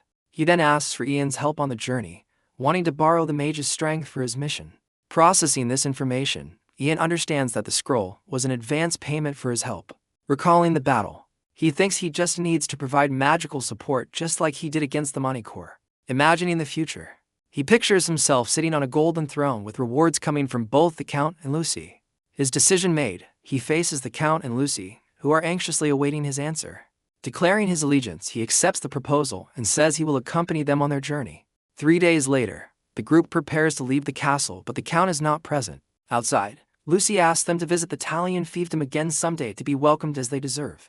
Shaking hands, the elder bids farewell to the mage and the girl, looking forward to their reunion. In a comical scene, it's revealed that the number of the Count's knights dropped drastically after he recruited the group.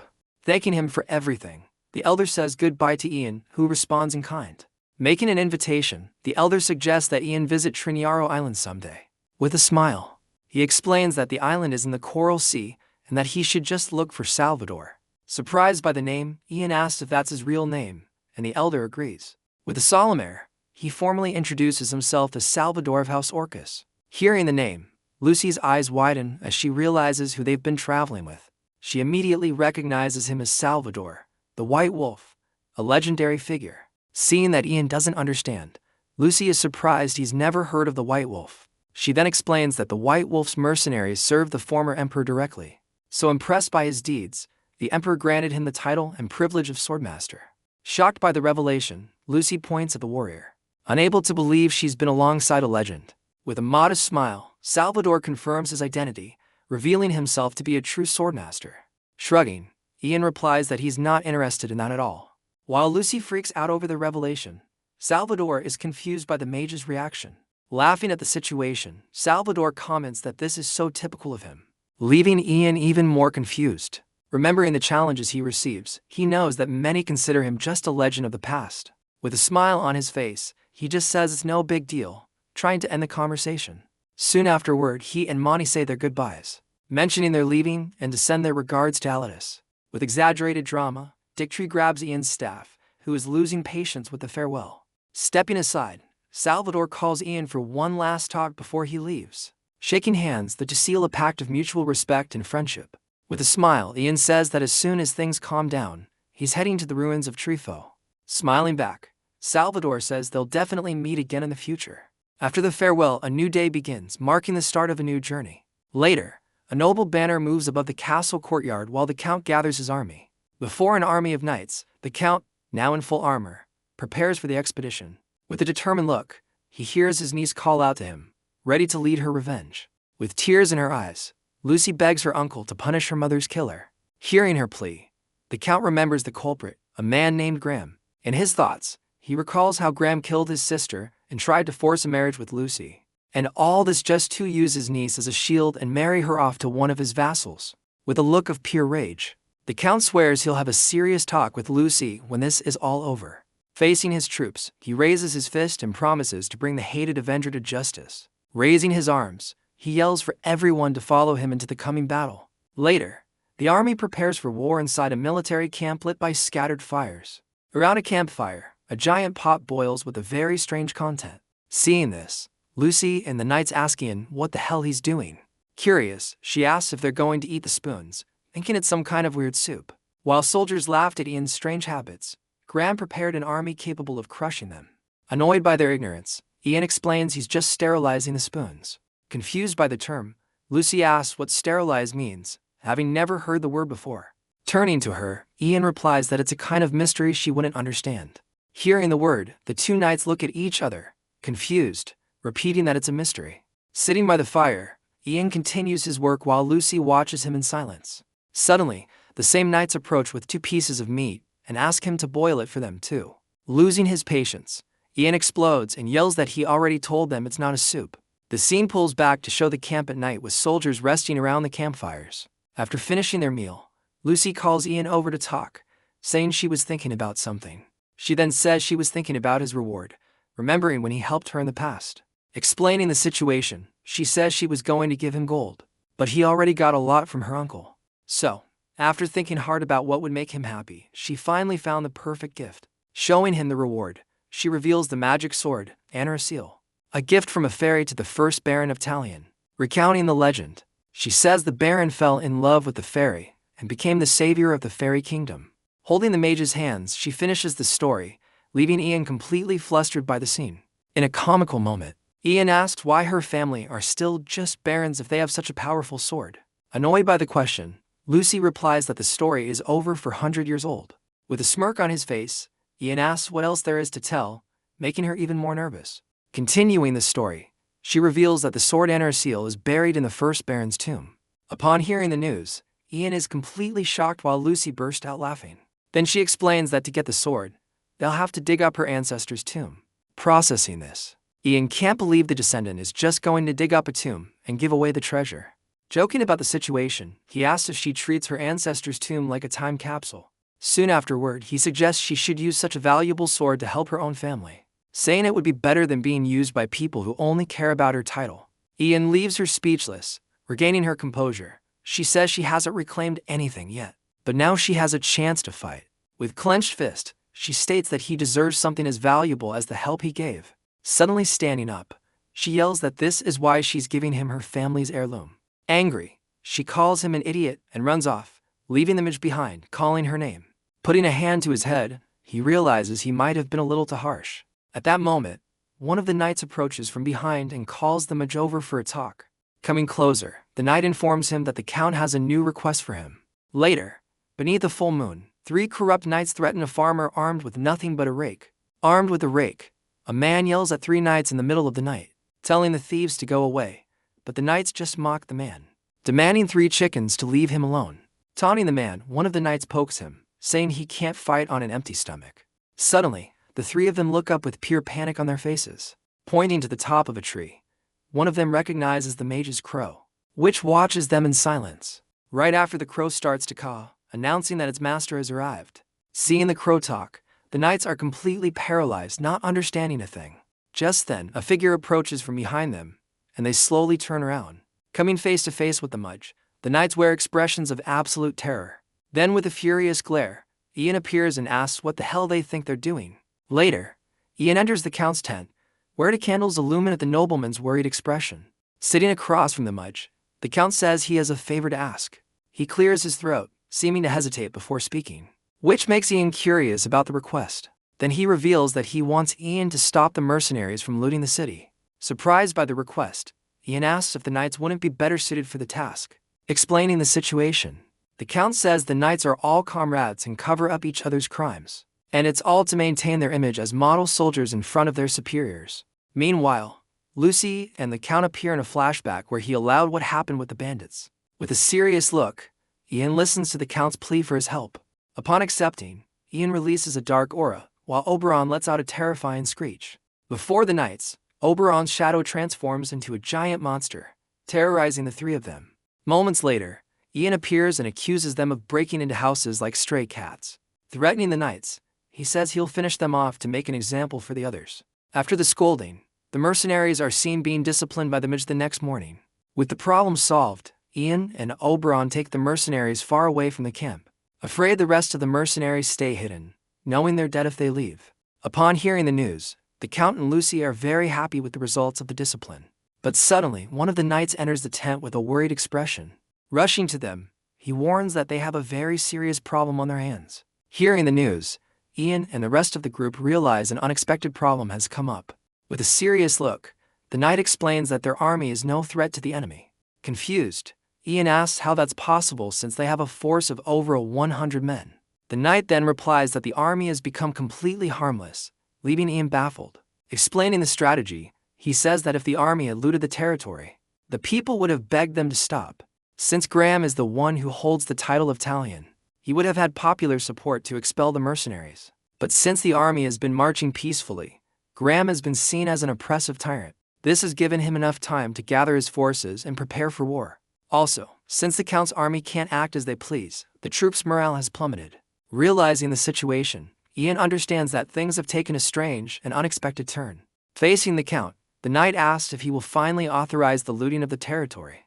Not knowing what to do, the Count turns to Ian and asks if he has a plan. Hearing the question, Lucy looks at the mage with an expression full of hope. With a confident look, Ian thinks for a moment before giving his answer. Saying it's not completely impossible, he suggests he has a solution to the problem. Hearing his answer, the Count and Lucy become extremely happy and eager for the plan. Meeting with the knights, Ian begins to explain his strategy to resolve the situation. From a distance, the knights comment that the mage is too arrogant for his age. Far inside Talion territory, a farmer curses at Oberon's noise before Ian appears outside his wheat field. But suddenly, he's startled to see a mysterious figure appear right in front of him. Outside, Ian and the knights face the man, asking if he's the owner of the wheat field. Startled by their appearance, the man demands to know who he is, but is cut off by the knight. With a look of pure panic, the man realizes he's in the presence of a famous mage. He immediately kneels on the ground and begs for forgiveness for his rudeness. Watching the scene, Ian and Oberon just look at the man with an indifferent expression. With a serious expression, Ian warns that the wheat in that field is already doomed. He then slams his staff on the ground, releasing an energy that spreads through the land. With his eyes glowing, he explains that evil has infiltrated these fields and that the soul of the first Baron of Talion, whose land was stolen, is furious. Desperate, the man breaks down in tears and asks what they can do to fix it. But Ian cuts him off and tells him to be quiet and listen to the solution. With a hand to his ear, he pretends to be listening to an important message. Raising his arms, he shouts that the heavens are speaking and that the fury will pass if Lucy becomes the Baroness.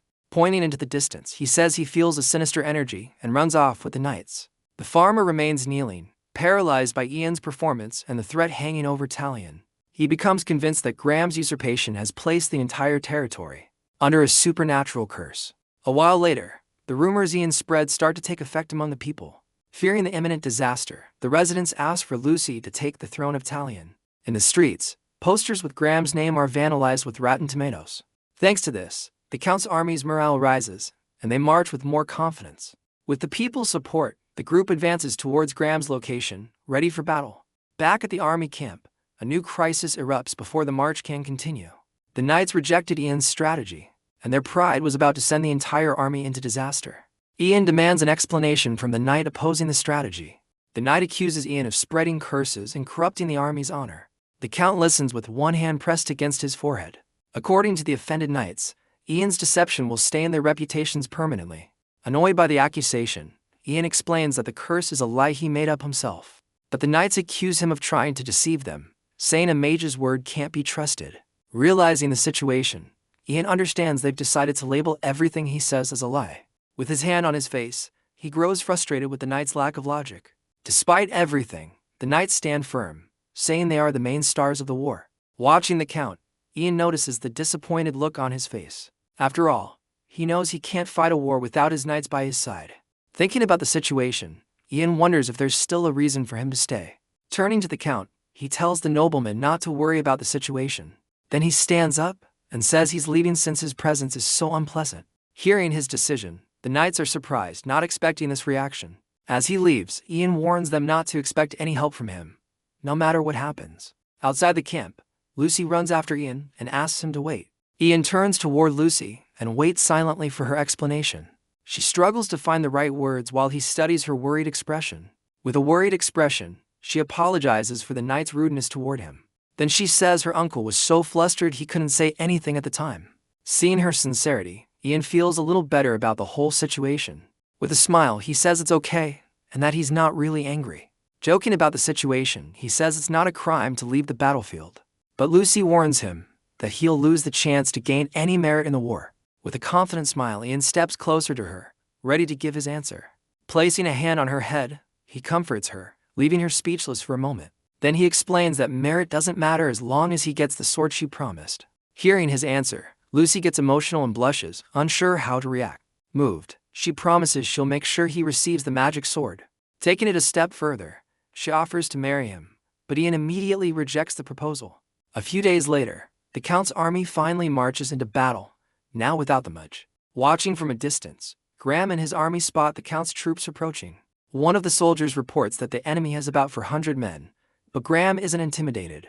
With an arrogant smile, he boasts of his fame as Graham of the single-edged sword. With his eyes glowing red, he shows his fury and determination for the battle. In his thoughts, he curses Lucy for allying with the Count, his enemy. Despite this, he believes she'll be his as soon as he wins the battle. Confident in his victory, he brags about having the Black Knight of the East by his side. With a victorious smile, he declares that victory is already as good as theirs. Suddenly, one of his soldiers spots the enemy army approaching quickly. Ignoring the number of enemies, he unsheathed his sword, ready for the fight. Raising his weapon, he swears to slaughter anyone who dares point a blade at him. Then he leads the charge, shouting for everyone to advance and start the battle. In the midst of chaos, the armies clash, beginning a violent confrontation. Far from the battle, the Count and his group watch the war unfold from a safe place. Seeing that the plan is working, Ian and the knight agree they have the advantage. With a confident smile, Ian believes victory is certain because of the difference in numbers. But suddenly his expression changes to pure panic as he notices something unexpected. In the middle of the battle, a mysterious knight charges forward with impressive strength. Beside Ian, the knight reveals that he is the Black Knight of the Eastern Empire. Watching the warrior, Ian recognizes the black armor, typical of the place famous for its long winters. With a worried look, he wonders what the fourth knight is doing there. On the battlefield, the mysterious knight advances, easily cutting down the Count's soldiers. With his sword, he slashes through his enemies with a single strike. The Black Knight strikes clear a path straight through the Count's collapsing formation. Realizing something is wrong, Ian's expression shifts to one of extreme concern.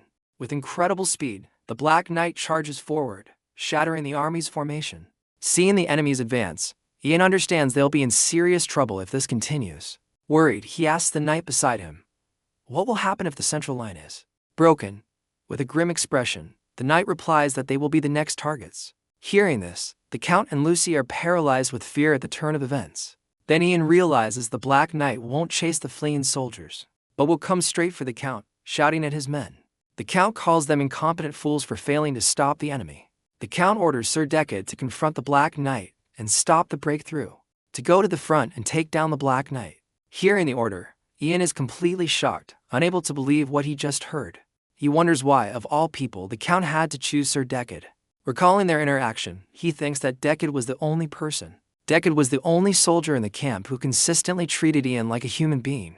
Knowing the enemy's strength, Ian understands that Decade won't return alive if he's sent into battle. Desperate, he tries to intervene, asking them to consider another way to resolve the situation. But without hesitation, Sir Decade accepts the order, leaving Ian completely stunned by the decision. Running up to him, Ian asked what he's planning to do, not understanding the knight's attitude. With a serious expression, Decade states that he will follow his lord's orders and stop the enemy. Outraged, Ian yells that he's going to stop the Black Knight, one of the strongest warriors on the continent. Trying to convince him, he says that going there now is suicide. Ian argues that retreating with the Count would save Decade from a meaningless death, but Decade replies that he was accepted into the Count's service according to his knightly oath. Desperate, Ian shouts that he already knows that, but for a modern person, it's just dying in vain. Pointing to the battlefield, he says that this isn't protection, but trading one life for another. Realizing that Decade knows exactly what's happening and is still heading to his death, Ian feels powerless. With an angry expression, he wonders why it's always men like him who have to be sacrificed. Suddenly, another knight on horseback rides past them, shouting Decade's name. With a sharp look, Ian recognizes him as the knight. A knight guarding the center races toward them, and announces that the formation has already collapsed. The knight says he'll retreat with the Count to buy some time. Disgusted by the shamelessness, Ian is left speechless by the knight's selfish attitude. Then the knight orders Ian to escort the Count and Lucy to a safe place. But Decade interrupts the plan, saying he will stay behind and buy time for their escape. Raising his sword, he shouts for everyone to follow him and charges into battle. Watching the scene, Ian wonders if it's right to let the knight go to certain death. He then thinks that even among those scoundrels, Decade was the only one who maintained his honor. Outraged, he wonders if it's fair for him to be the only one sacrificed in a war started by fools. Suddenly, he grabs Lucy by the arm, surprising everyone with his action.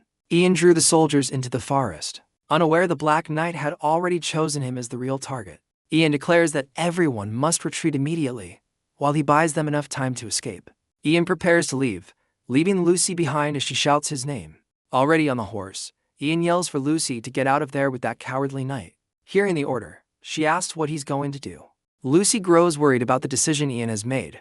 With a determined expression, he reveals that he's staying behind to fight alongside Sir Decade. With a confident smile, he says his goodbyes, telling them to get out of this situation alive. Unable to believe what she's hearing, Lucy tries to stop him, but it's too late. Then Ian rides off at high speed, leaving her behind, shouting his name. Shouting for Decade, Ian catches up to him on horseback in the middle of the battlefield. Surprised by the mage's presence, Decade asks why he's there. Ian promises to draw the enemy away and orders Decade to protect the fleeing Count. Ian hears Decade say that he can't handle them alone, but with a confident smile he replies that he's a mage and can take care of himself. Seeing Ian's determined look, Decade senses the confidence in his words. With a smile, he understands that Ian isn't bluffing and has a plan in mind. Realizing he had worried too much, Decade finally trusts the young mage's potential. On the battlefield, the Black Knight leads his troops, yelling for them to capture the mage. Turning to Ian, Decade says he's counting on him and prepares to leave. With a serious expression, Ian wishes the knight good luck before starting his plan. Watching the knights ride off, he prepares to draw the enemy's attention. Suddenly, a blade grazes past his face, nearly hitting him head-on. Looking to the side, he sees the weapon embedded in a tree. Realizing the danger he's in, with a panicking Oberon on his shoulder, Ian tells the crow to shut up and focus. Ian turns toward the enemy army and deliberately exposes himself as their most valuable target. He begins the first part of his plan, luring them into the forest. Entering the forest, Ian disappears from sight and the soldiers follow without hesitation. Inside the forest, darkness and silence swallow the soldiers as they search for the missing mage. Inside, the soldiers regroup and begin searching for the missing mage. Suddenly, they spot a hooded figure on horseback, watching them from a distance. With his face covered, Ian begins to recite an incantation in a strange language. The soldiers cannot understand the ancient incantation Ian murmurs from beneath his hood. The soldiers are frightened by the sight. Then he tears the scroll he got from the Count, activating the magic contained within it. Soon afterward, an explosion of energy engulfs the forest, hitting the soldiers head-on. In the midst of the chaos, the men are thrown back, screaming for help as the magic consumes them.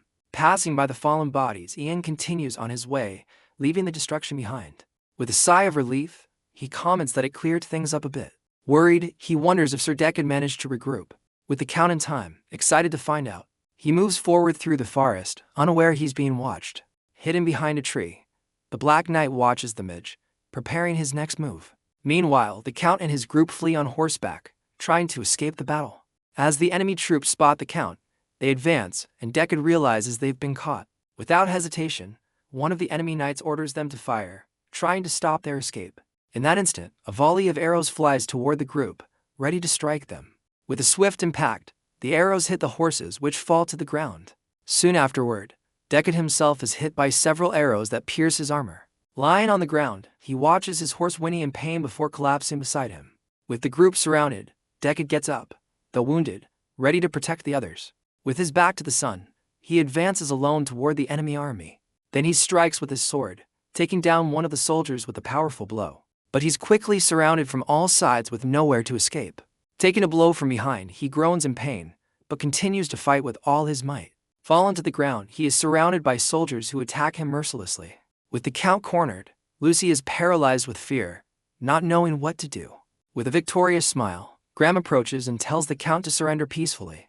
Roaring in fury, Decade gets up once more, refusing to accept defeat. With one last show of strength, Decade charges forward, but is hit by an arrow in the chest. Aiming his crossbow, one of the soldiers calls him a monster.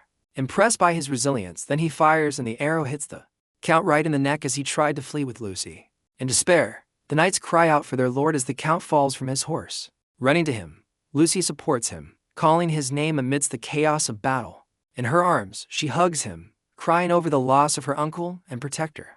From a distance, the soldier regrets not being able to capture the Count alive as ordered. He then remembers Graham's orders, who wanted him alive for his own plans. Determined not to return empty-handed, the soldier decides to capture the woman instead. Raising his crossbow, he yells for his men to capture the girl at all cost. Following the order, the soldiers advance toward her, ready to complete their mission. But Decade gets up once more and stands in front of her. Decade forces himself upright and orders the soldiers to stay away from Lucy. With one last effort, he attacks, but is struck by a fatal blow to the neck.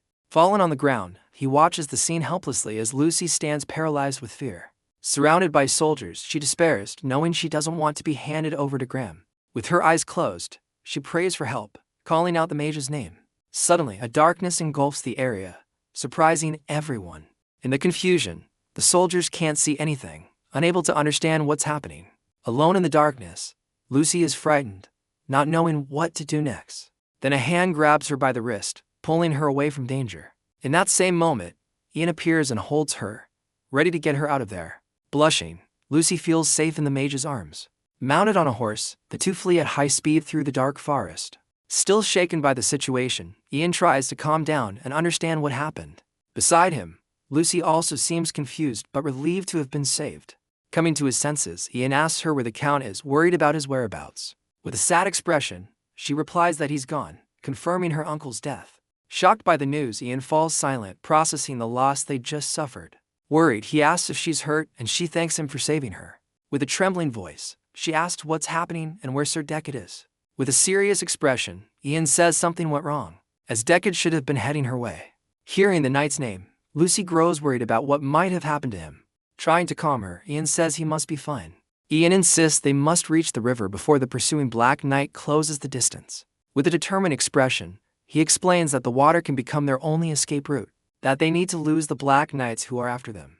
The enemy beneath the black armor was not the man either of them expected, and her secret carried its own danger. Right after the Black Knight appears before them, blocking their path.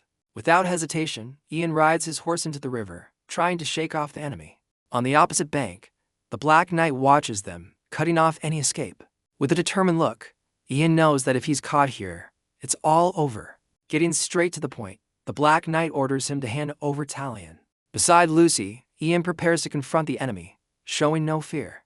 In a taunting tone, he asks if the knight knows his employer is a piece of trash. Hearing the taunt, Lucy is surprised, but she can't say a word. Then she explodes, screaming that Graham killed her parents and stole her lands. Turning to the knight, Ian asks if it's worth fighting for a man like that, but the Black Knight replies that he's just doing the job he was paid for. With his sword in hand, he gives one last warning, telling Ian to hand over Talion and leave. Hearing the ultimatum, Lucy's expression turns serious, ready for whatever comes next. With no other choice, Ian charges through the river, ready to face the enemy head-on. Giving a command to Oberon, he prepares to put his plan into action. In that same instant, the Black Knight's horse spooks, ready to throw him off. Surprised by the horse's reaction, the Black Knight is thrown to the side. With the impact, his sword falls from his hand, leaving him vulnerable for a moment. Fallen on the ground, he recovers quickly, ready to resume the chase. Turning to the mage, he asked what he did to spook his horse. Then Ian cast a spell, shouting to the sky and releasing a powerful energy. Crossing the river, he moves away from the Black Knight, who watches him from a distance. Suddenly, the water around the knight begins to churn, forming a barrier. With his sword, he slashes at the wave of water, trying to carve a path, but the force of the water throws him far back, preventing him from continuing the chase. The scene pulls back, showing the river calm again with no sign of the Black Knight. Submerged in the water, the knight watches Ian get away, defeated for now. Relieved by their escape, Lucy calls out Ian's name. Lucy remains stunned by the power Ian used to throw the Black Knight into the river. Looking back, Ian wonders if they're dead. Ian keeps scanning the river because the enemy's exact location remains unknown. With a watchful eye, he scans the area, making sure there's no more danger. At the bottom of the river, the Black Knight recovers. The Black Knight suspects Ian might attack again, while she remains submerged and vulnerable. Meanwhile, Ian thinks that a madman might try to stab him out of nowhere. Approaching the knight's body, he decides to take the armor for himself. With his hands, he begins to remove the Black Knight's helm. But as he takes it off, he and Lucy are completely shocked by what they see. Under the helmet, they discover that the Black Knight is in fact a woman. Later that night, a campfire illuminates the Black Knight, now restrained beside a tree. The knight awakens now without her armor. With a serious expression, she stares at Ian, who asks if she's awake yet. Sitting near the fire, Ian and Lucy watch the prisoner, who is now unarmed. Screaming in anger, the knight asks where her armor is, and Ian ignores her. He then explains that since he couldn't trust her, he had to disarm her. Face flushed, the knight is ashamed to be seen like this by an enemy. Next to Ian, Lucy says she got what she deserved. Taunting the prisoner, Lucy says that dressing like a man to fight must be thrilling. With a sigh, Ian remarks that Lucy really doesn't go easy on anyone.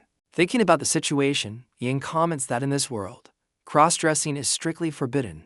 In modern terms, he compares the situation to a man being arrested for dressing as a woman. With a sly smile, Lucy says that soon everyone will know the Black Knight was a woman.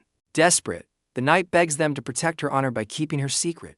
But Lucy confronts her, saying that a knight who only cares about money has no honor. Hearing the accusation, the knight becomes furious, but she can do nothing while tied up. Sensing the tension, Ian asks Lucy to calm down, but she denies being upset. Holding her hand, he calms her down, leaving her surprised by the gesture. Her face blushing, Lucy is speechless, unsure how to react to his touch. He then asks her to let him handle the situation and go get some rest. Moving away from her, he approaches the prisoner, ready to talk. With a sigh, he apologizes for Lucy's behavior, trying to de-escalate the situation. However, the knight remarks that they made a big fuss over nothing. The prisoner assumes Ian must follow the Church of the Sun God. She glares at him with disdain, but Ian surprises her. Ian calmly confirms that he does follow that church. Surprised, the knight asks why he doesn't find it strange for a woman to dress as a man. Ian replies that there's nothing wrong with it since men also dress as women. In a comical moment, he explains that they do it for cosplay, leaving the knight shocked. In a more serious tone, he tells her not to feel bad that her disguise was discovered. Hearing his words, the knight falls silent, processing the unexpected conversation. With a smile, she calls him a skilled but very eccentric mage. Then she addresses Ian by his title and asks to be treated with the knight's honor. Suspicious, he replies that he doesn't trust her enough to untie her. Desperate, she shouts that she swears on her knight's honor that she won't attack. But Ian confronts her, saying she hasn't even revealed her true identity. With his arms crossed, he asks how he can trust her, calling her Benna. Surprised himself to know her name, Ian is confused as to how he discovered her identity. Tied up, she finally reveals her name, introducing herself as Baranka of House Metz. Baranka's answer ended one danger because Ian finally knew who was tied before him. She remained an enemy combatant, but her oath and humiliation showed that simple cruelty would gain him nothing. Ian kept the ropes in place, protecting Lucy while giving the captured knight room to explain herself. Lucy still carried grief for her uncle, anger toward Graham, and the burden of reclaiming Talion. Ian carried different wounds, a powerless childhood, lost allies, and the knowledge that every spell demanded a choice. The system had made learning faster, but it had never chosen who deserved rescue or punishment. Those decisions belonged to the farmer's son everyone once dismissed as a filthy crow. He had faced a bear without magic, then grown into a mage capable of stopping armies and speaking with dragons. Wind had saved his life, water had broken pursuits, darkness had hidden the helpless, and fire had destroyed monsters. Summoning gave him Drake, faith returned Dictree from death, and compassion kept turning strangers into allies. None of those victories erased the people lost along the road, especially the Count and those sacrificed by arrogant commanders. Instead, every loss made Ian more determined to prevent powerful men from treating ordinary lives as disposable. Barranca expected prejudice, yet Ian judged her by her actions rather than the armor or identity she concealed. Lucy expected abandonment, yet he returned through darkness when the battlefield closed around her. Even his enemies now understood that the strange young mage could not be measured by one element, rank, or tradition. His mana had never been confirmed as literally infinite, but his potential kept expanding whenever the world placed another wall before him. The system supplied opportunities, while Ian's courage turned each opportunity into protection, friendship, and power. From a mocked farm child, he had become the person nobles, knights, monsters, and gods could no longer ignore. Talion's future remained scarred by war, but Lucy was alive, Barranca was disarmed, and Ian still controlled the next decision. He no longer chased magic simply to escape poverty. He used it to defend the people standing beside him. Ian Raven had proven that limitless growth meant nothing, unless he chose to become someone worth trusting.